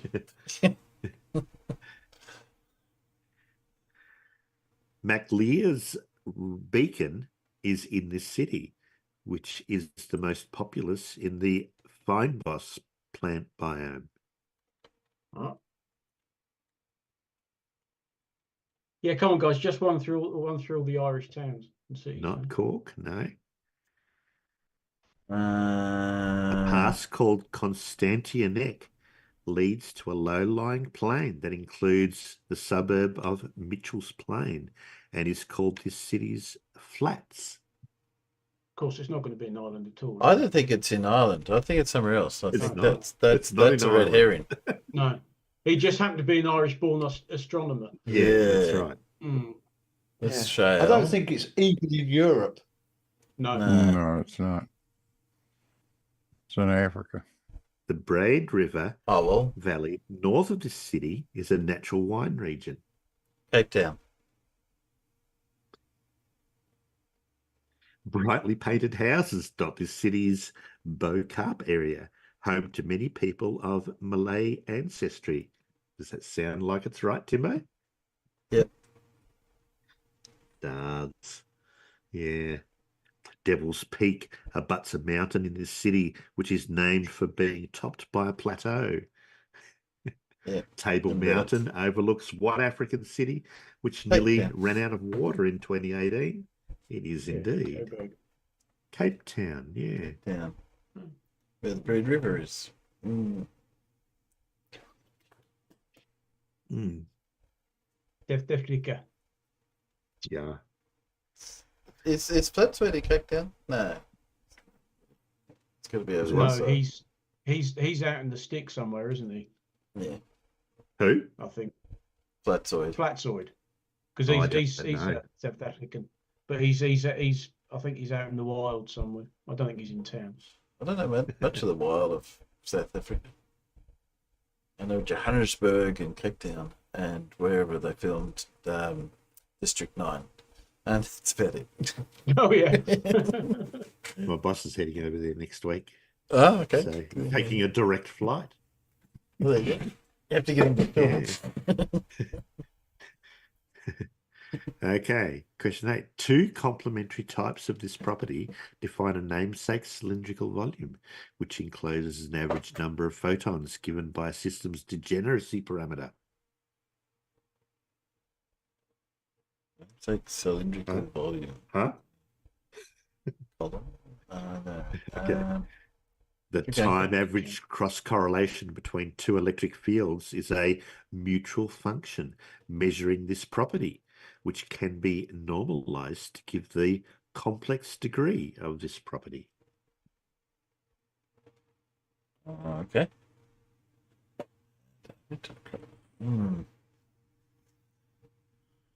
Sources with this property produce Poisson statistics, exhibit neither bunching nor anti-bunching, and give no signal in a Hanbury Brown Twists experiment. Well, that's no good then. It's a bit boring if they don't do anything. Yeah. Okay, this property's temporal form persists on a timescale of 1 over bandwidth, beyond which a signal is uncorrelated with its delayed version.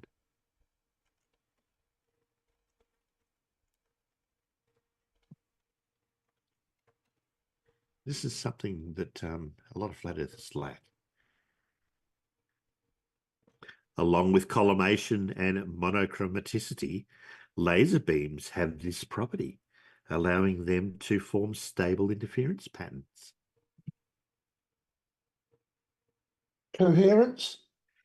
Coherence is it. Well done, Alan. Good, Alan. Nice. Picked it up, mate. Name this property of waves that shares a frequency and a fixed relative phase. It is indeed coherence. Yeah. Oh, yeah. You're right. Most flat earthers don't have this. Not very They coherent. don't have it at all, do they? No. No. All right, question 9. Carlos Duarte et al.'s 2021 meta-analysis of this pollutant bemoaned its emission from the 2014 IPCC assessment report. Oh, yeah, I remember that well. I remember reading that. Well, then, if you remember it, what pollutant was it, Timbo? You're right. Methane from all the cows. I'm calling out your sarcasm. Yeah, it's definitely cow farts. Yeah. Woods Hole researcher Tim Duda has questioned the theory that this pollutant will become more common as ocean acidification disrupts a boric acid microplastics. buffer that absorbs it. Microplastics? Nope, not microplastics. No. This is a different kind of pollutant. A pollutant in the sense of what you probably never thought of as a pollutant before. Wontans are devices that correlate levels of this pollutant to wind speed. The Wu-Tang Clan.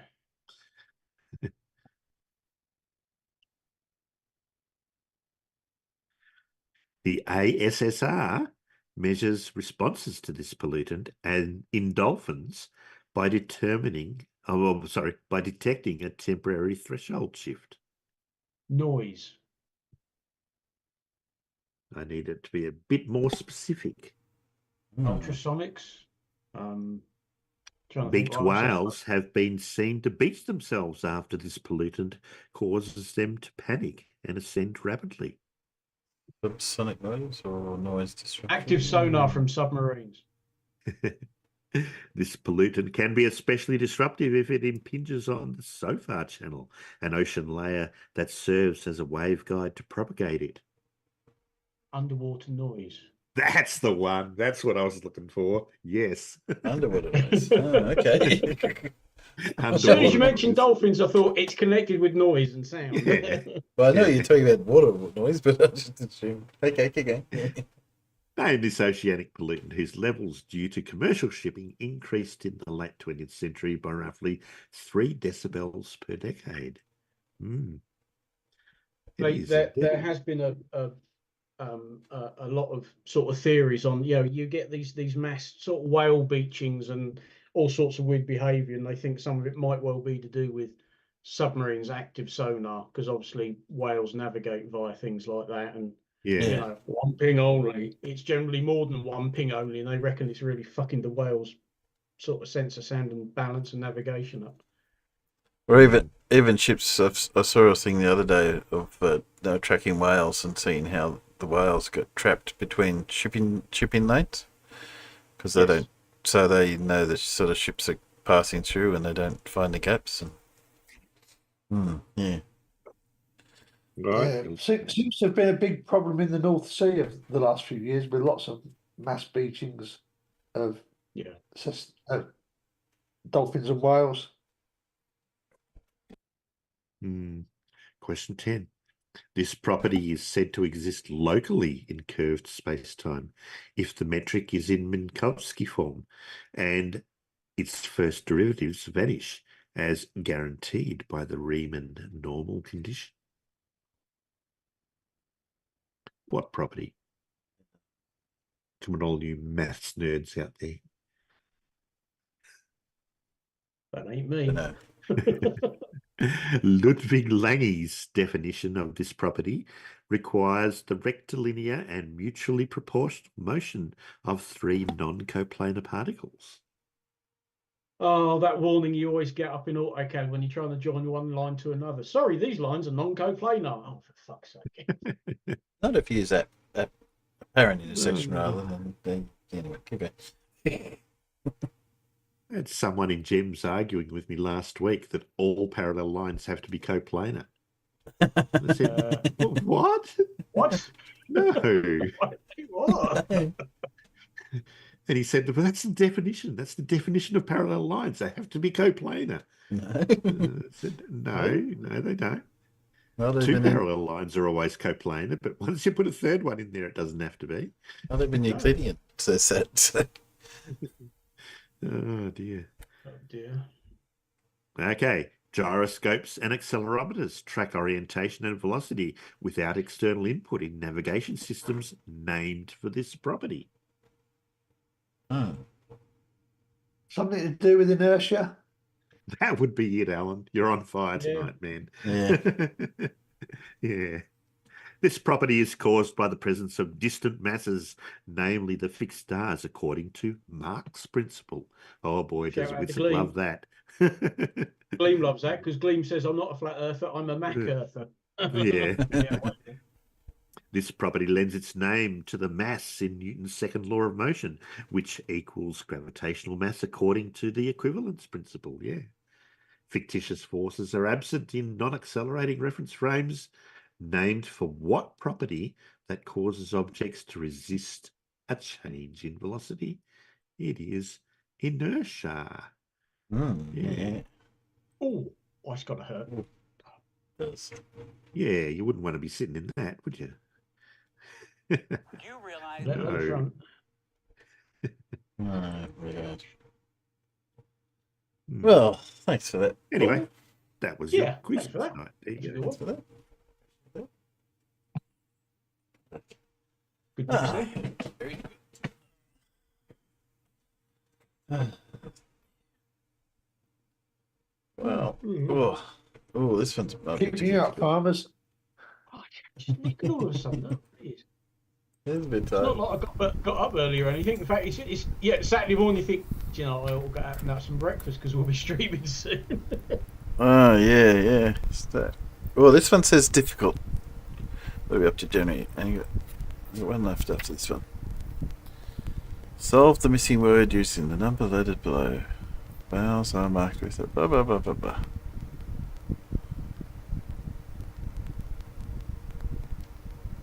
I have no idea. That one looks. Word, is it? Apparently.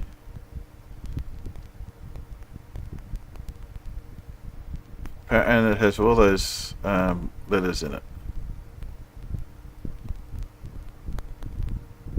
There is only one letter you will not use.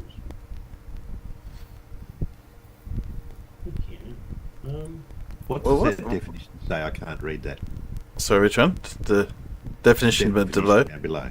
Definition to not be characterized by vulgar or pretentious display.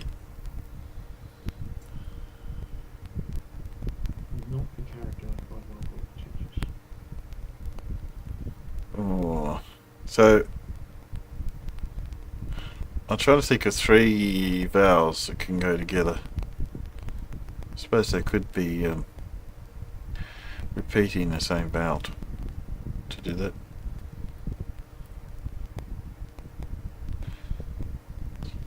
I don't know. It's not jumping out at me. See with that one.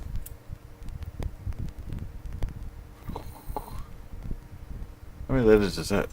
1, 2, 3, 4, 5, 6, 7, 8, 9, 10, 11, 12, 13, 14 letters. To not be characterized by vulgar. You know, we just sort of like that'd be wowzer.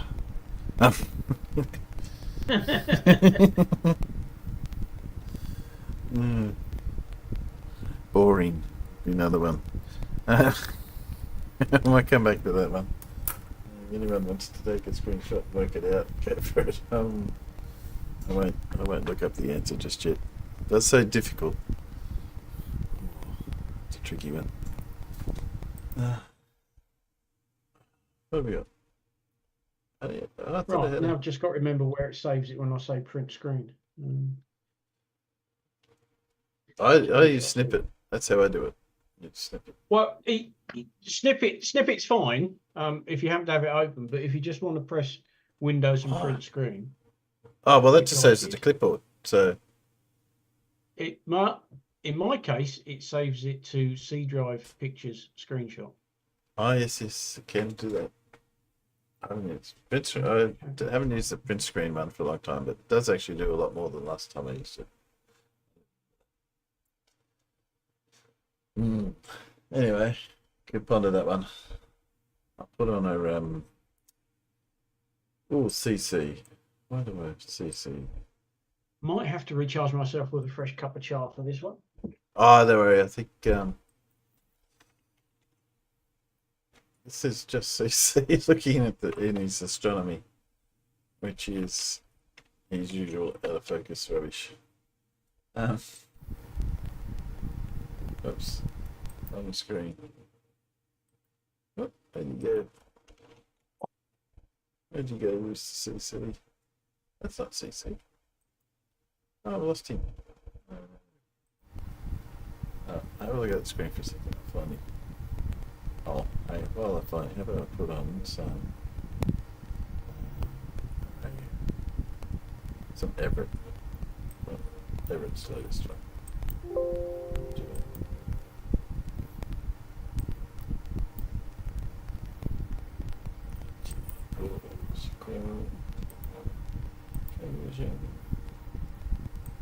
Big screen. Unmute. Play.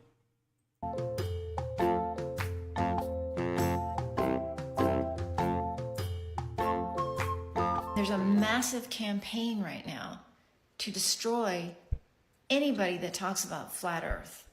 Aircraft carriers, fighter jets, bombers, Patriot, cruise, anti-tank, and intercontinental ballistic missiles, distributing them among our citizens in what I call Operation Bazooka Bonanza. If you go on any platform and you search, if you go to Google and search flat Earth, you will get nothing but video after video of people trashing the model. Movie. What's up with that? What's up with that? Movie. What's up with that? What's up with that? And see, the problem with that is that the geocentric model and the heliocentric model are inversions of each other.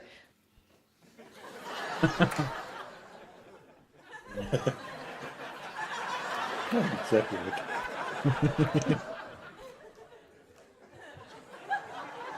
Uncomfortable silence.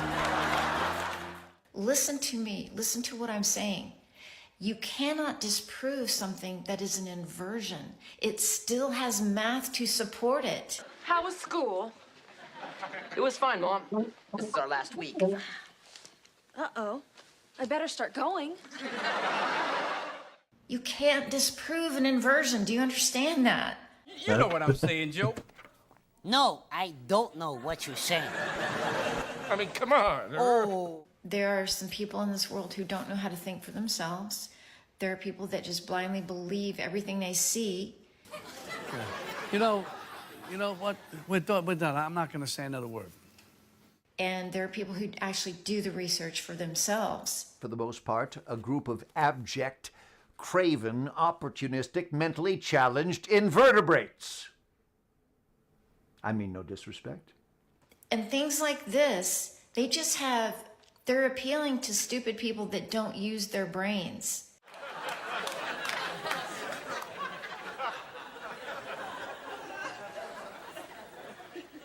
Good. This guy standing on this hill, do you not understand that he can't point a light straight through a hole if he's on a hill? We need to do our exercises. What exercises? The exercise that helps keep the line between reality and fantasy a little less blurry. I'm not sure how these people miss these things, but the guy holding the light up, if he were on a curve, do you think he would be tilted this way to be able to shine the light through the hole? Oh my God. I know. She thinks we're the dumb ones. If he was on a curve, the light would be pointed up, away from the hole.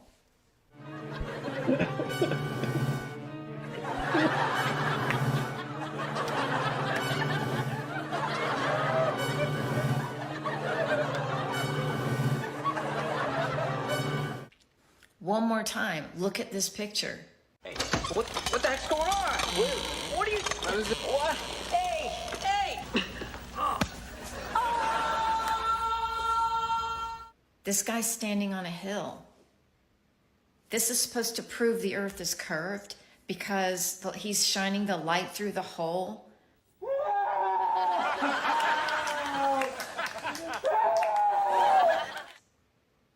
What? What? Let me give you 10 words that I think will I don't think clear she knows everything that up it's for flat you. earth. That's You it. want to get a pad and a pencil for this one?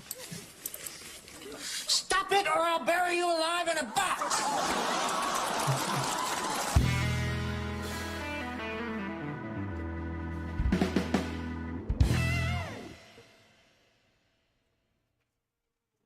Right.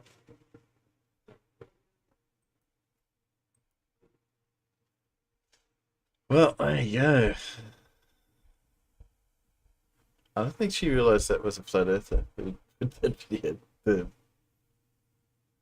interesting video. Tell me you don't understand scale without telling me you don't understand scale. Nah, I think there's quite a bit to that one. It wouldn't be a bell curve if those people at the bottom end of the bell curve didn't exist. True. This is true. This much is true.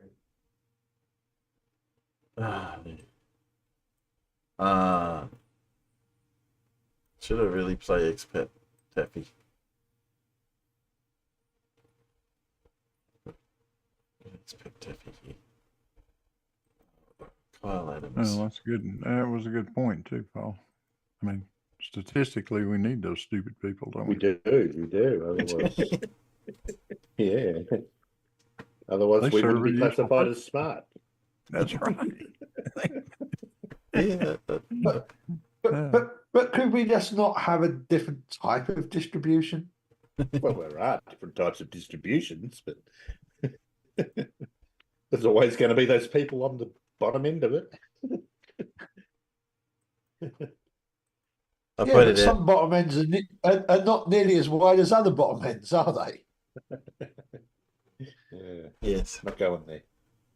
I did point out in a room once that statistically half of everyone in this room, half of all the people in this room have an IQ of less than 100. I didn't like that idea.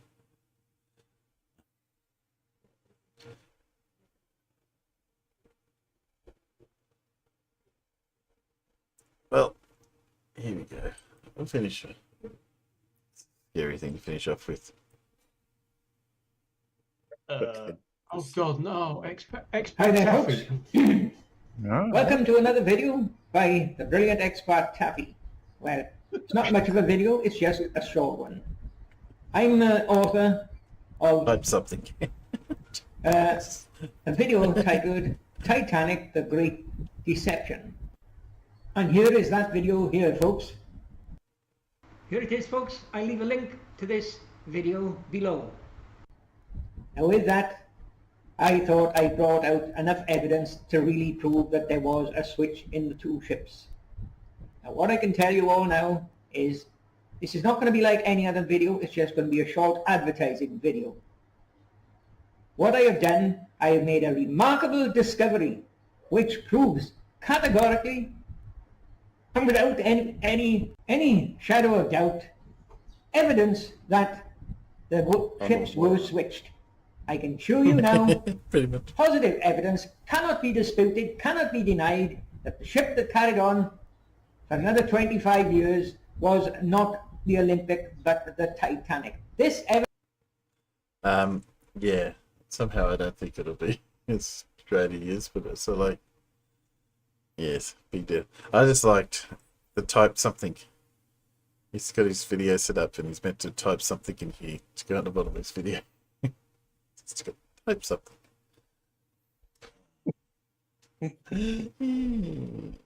Yes. So we're all bated breath, waiting to find out what happens with the Titanic.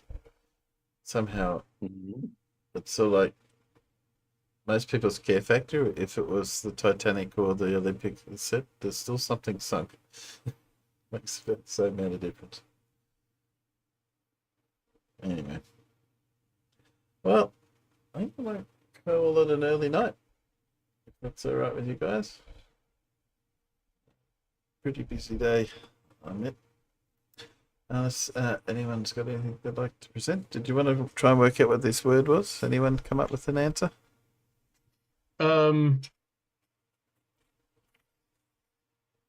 Possibly. Possibly. Hang on, if that's an A, that's a T. I've looked at the answer now, so I wouldn't have got it. I'll give you the Is it first three. something to do with ostentatious? Well, there you go. Ostentatious. But But it's unostentatious. Exactly. Yes, it's the opposite to can't even get my fucking teeth around it now. Yeah, but because you have to look at the end and you think, okay, it's three vowels. Well, that's got to be IOU. Yeah. If it's IOU something, it's going to end with S. And then the letter before that must be a T. And yeah, I can't even fucking say it now. Unostentatious. I don't think I've ever used that word in my life. I've used ostentatious, but unostentatious. I've used ostentatious, but not that one, no. But yeah, it's one of those words you have to work from the end, not the start. And as soon as you work out that it ends with TIOUS, and it's talking about vulgar and pretentious, well, that's ostentatious. Yes. So yeah, I was getting there. Well, I got there, I guess. You did get there. Well done. I only have one left. Today's one. Today's for me anyway. Well, here you go. These nice. It's a countdown question. Nice easy one. By adding, subtracting, multiplying, or dividing the numbers provided, obtain the given result. You may use some or all of the numbers.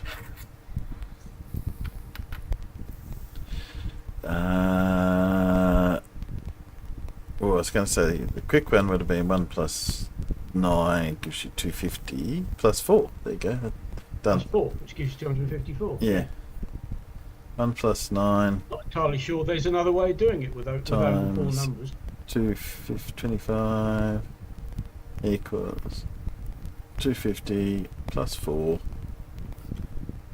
254. Well, that wasn't hard. Mind you, I suppose that's why they did say easy. Oh well. Yeah, I believe on countdown you get something like 5 or 6 numbers to work with. 4 tends to limit your options somewhat, doesn't it? Yeah. That's the unfortunate thing. That's my favourite bit on countdown, but the trouble is that because the numbers are random, you sometimes get these real easy ones. Really? Yeah, and then some it's just like, yeah, whatever. Come on, then show me how it's done. 2 times whatever plus 1. It's fun when you get something much more difficult. I'll leave the rest for next time. I got an easy physics one for you, Timbo. Yeah. I'm in a swimming pool floating in my little rubber ring, right? And I'm holding a cannonball. When I throw the cannonball into the pool, will the water level rise, stay the same, or be lower? Oh, I should know this one because I've looked at it a couple of times.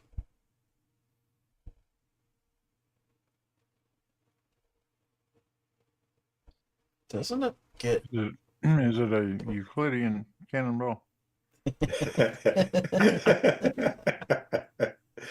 Oh dear. Like it. Yeah. Sorry, I've been hanging around Bev too much. Yeah. Because I'm thinking about the displacement. The displacement. You're floating, obviously, not standing on the bottom, right? Yeah.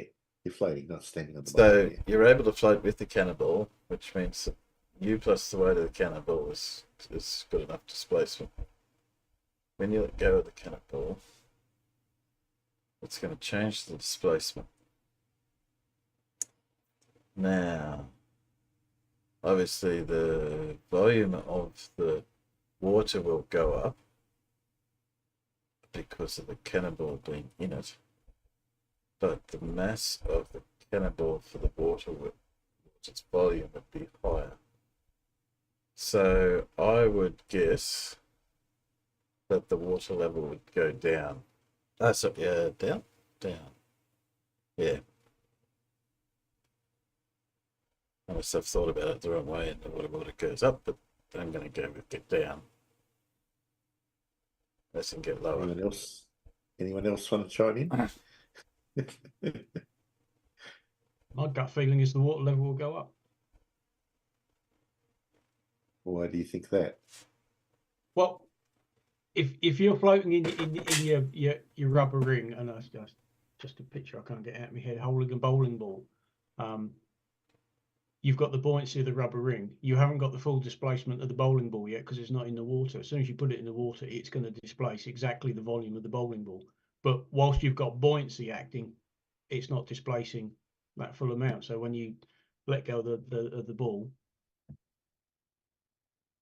and we are talking fractions of a fraction, but in theory, that I reckon that should put the water level up.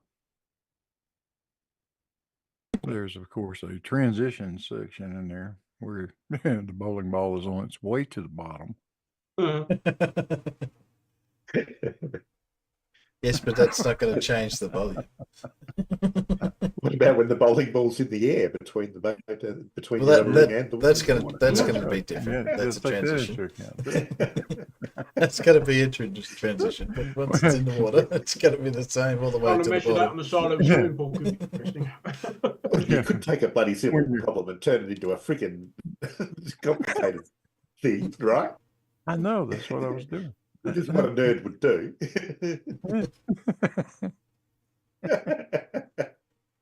Yeah, when you're holding the bowling ball, you now have to displace the weight of the bowling ball. Your water, your body has to displace that much water. Yeah. Yep. But when you throw the bowling ball in the water, it just displaces the volume of the bowling ball. Volume of the ball. That's what I said. Yeah. Right. And I think that's where Timbo. Assuming that a bowling ball, if it sinks, is going to be obviously more dense than the water. Yeah. Mm-hmm. That was my assumption. Yeah. Now, if you have a buoyant bowling ball, we have another problem. Well, it's not a very good bowling ball. It didn't matter. In which case, it doesn't change. That's right. Yeah, that's right. Yeah. Yeah, you're right, Timbo. The water level would go down if it sank. Yeah. Yeah. No, I think I've thought about this one a couple of times. But first time I did it, I would go like, and then I was thinking about it now. I got to remember it's the displacement that keeps you up, not the volume. Well, there you go. Thanks for that. Do enjoy those sort of puzzles. You're welcome. I'm still using your free account. Well, you still haven't had to pay. No.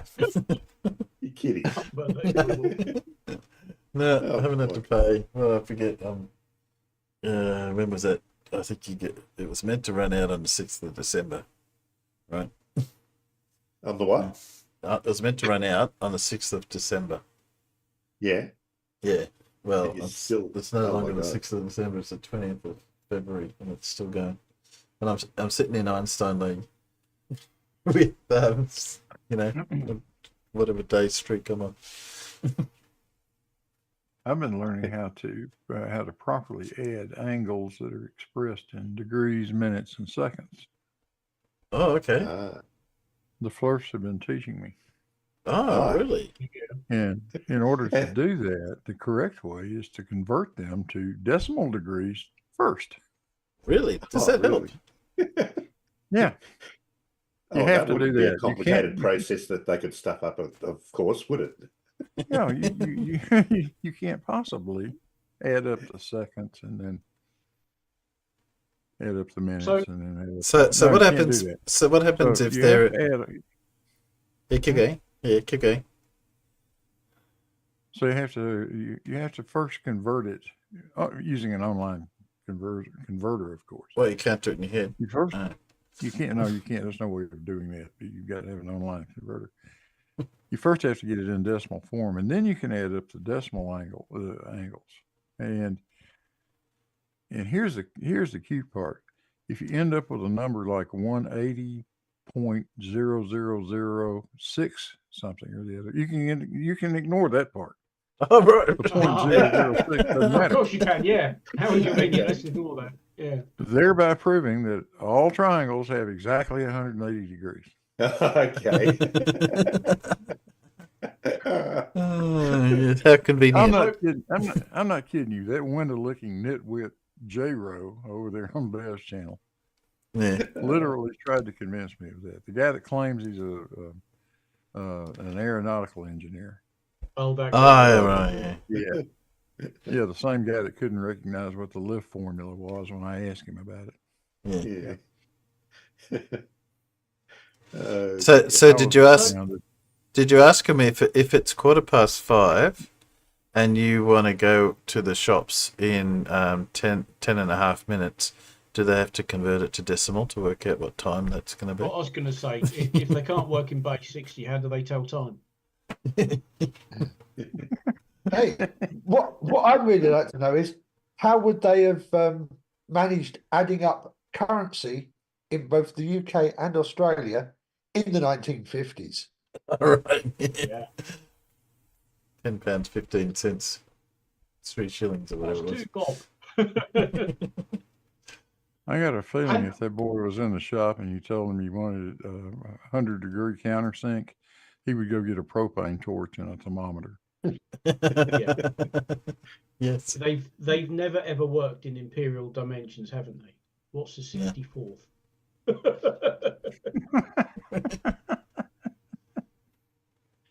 I mean, I love it because in my trade I can look at a bit of pipe and go, oh yeah, that's a 4-inch pipe. Depends what it's made out of. Yeah, a 2-inch pipe. Well, it's a 2-inch pipe. Is it steel? That's 50 mil. Is it copper? That's 54 mil. But you give them imperial measurements, especially when you start talking fractions of an inch. Mm-hmm. Half, eighth, quarter, and so on and so forth. Obviously, their brains would just, seize up, but I think they've already done that. Just working minute. How can you not, there's degrees, Evidence minutes, is and seconds. Oh, you've got 61 seconds. Well, it's 60,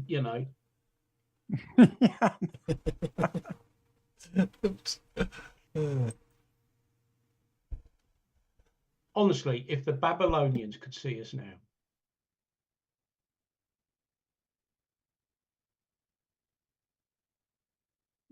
Yeah.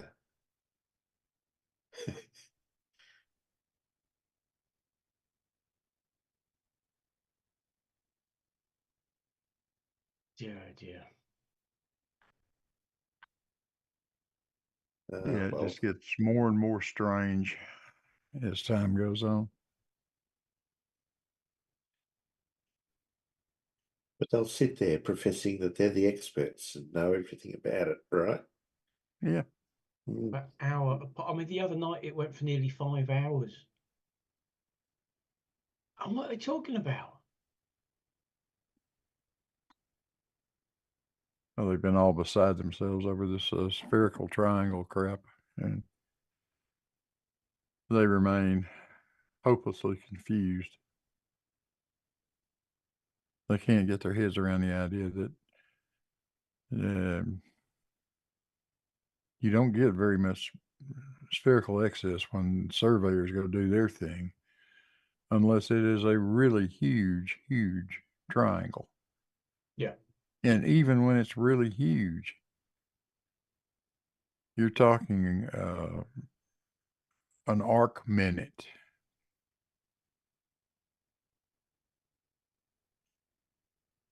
Yeah, You get which is 1 nothing. degree of spherical excess, you got to have a triangle that's got the area roughly equal to the size of Texas.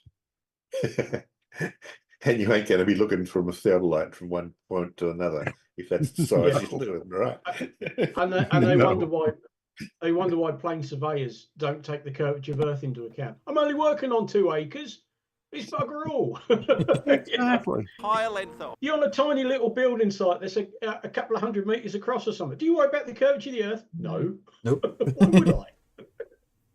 Yeah, J-Ro goes back to the U.S. Transcontinental Survey, and he pulls out fairly small triangles. I mean, with areas like 150 square miles or something like that, and you only get a couple of arc seconds of spherical excess.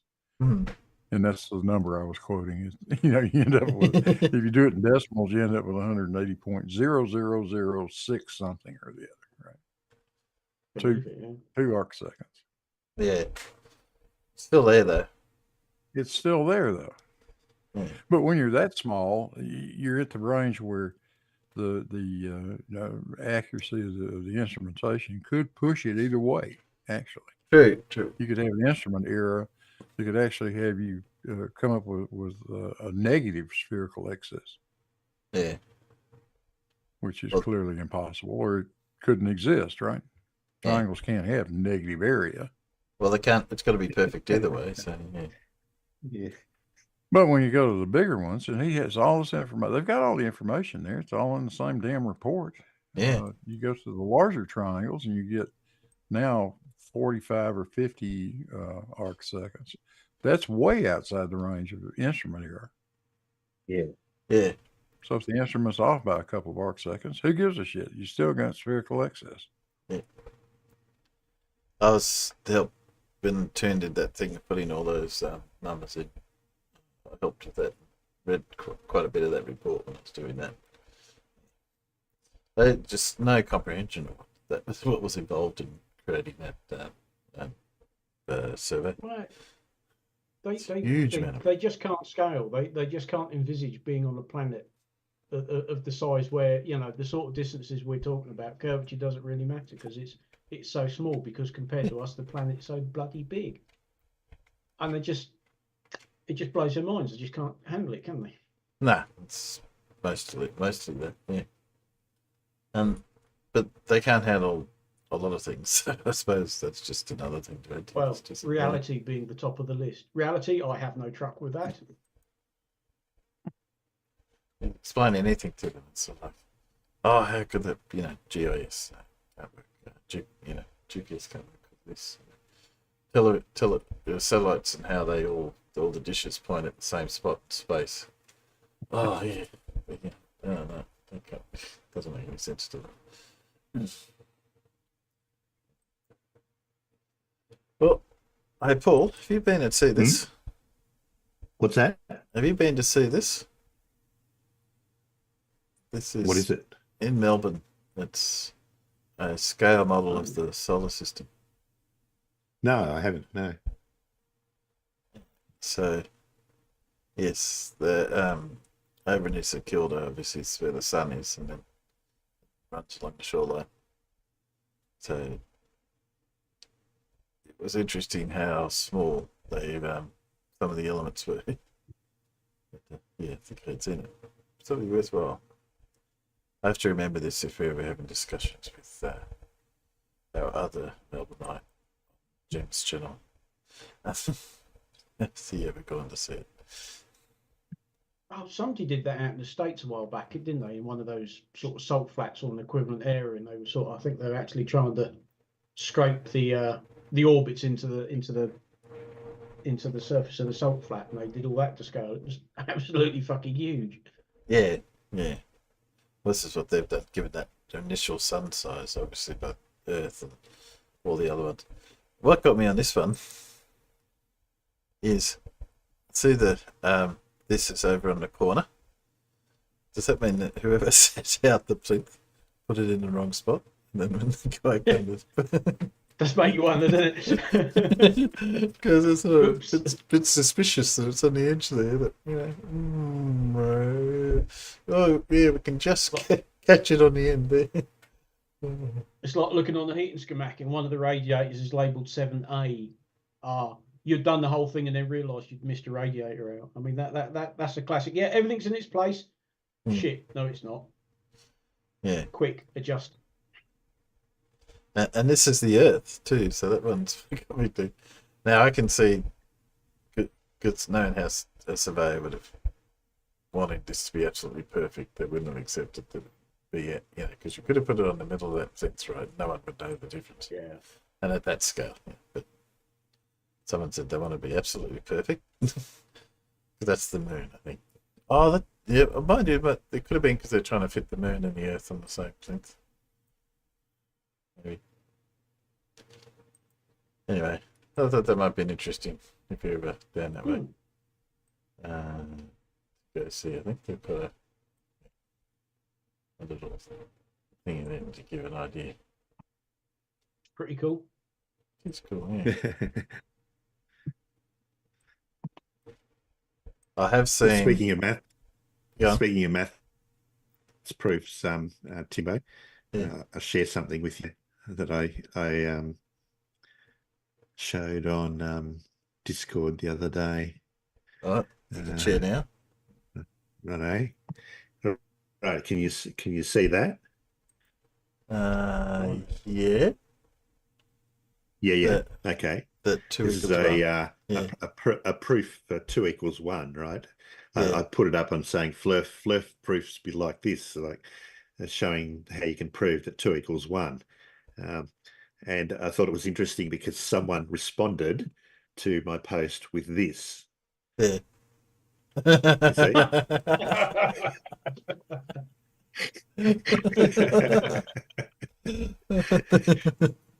Oh no. Oh dear. Well done. Oh, that's nice, that is. Yeah. Level is horizontal.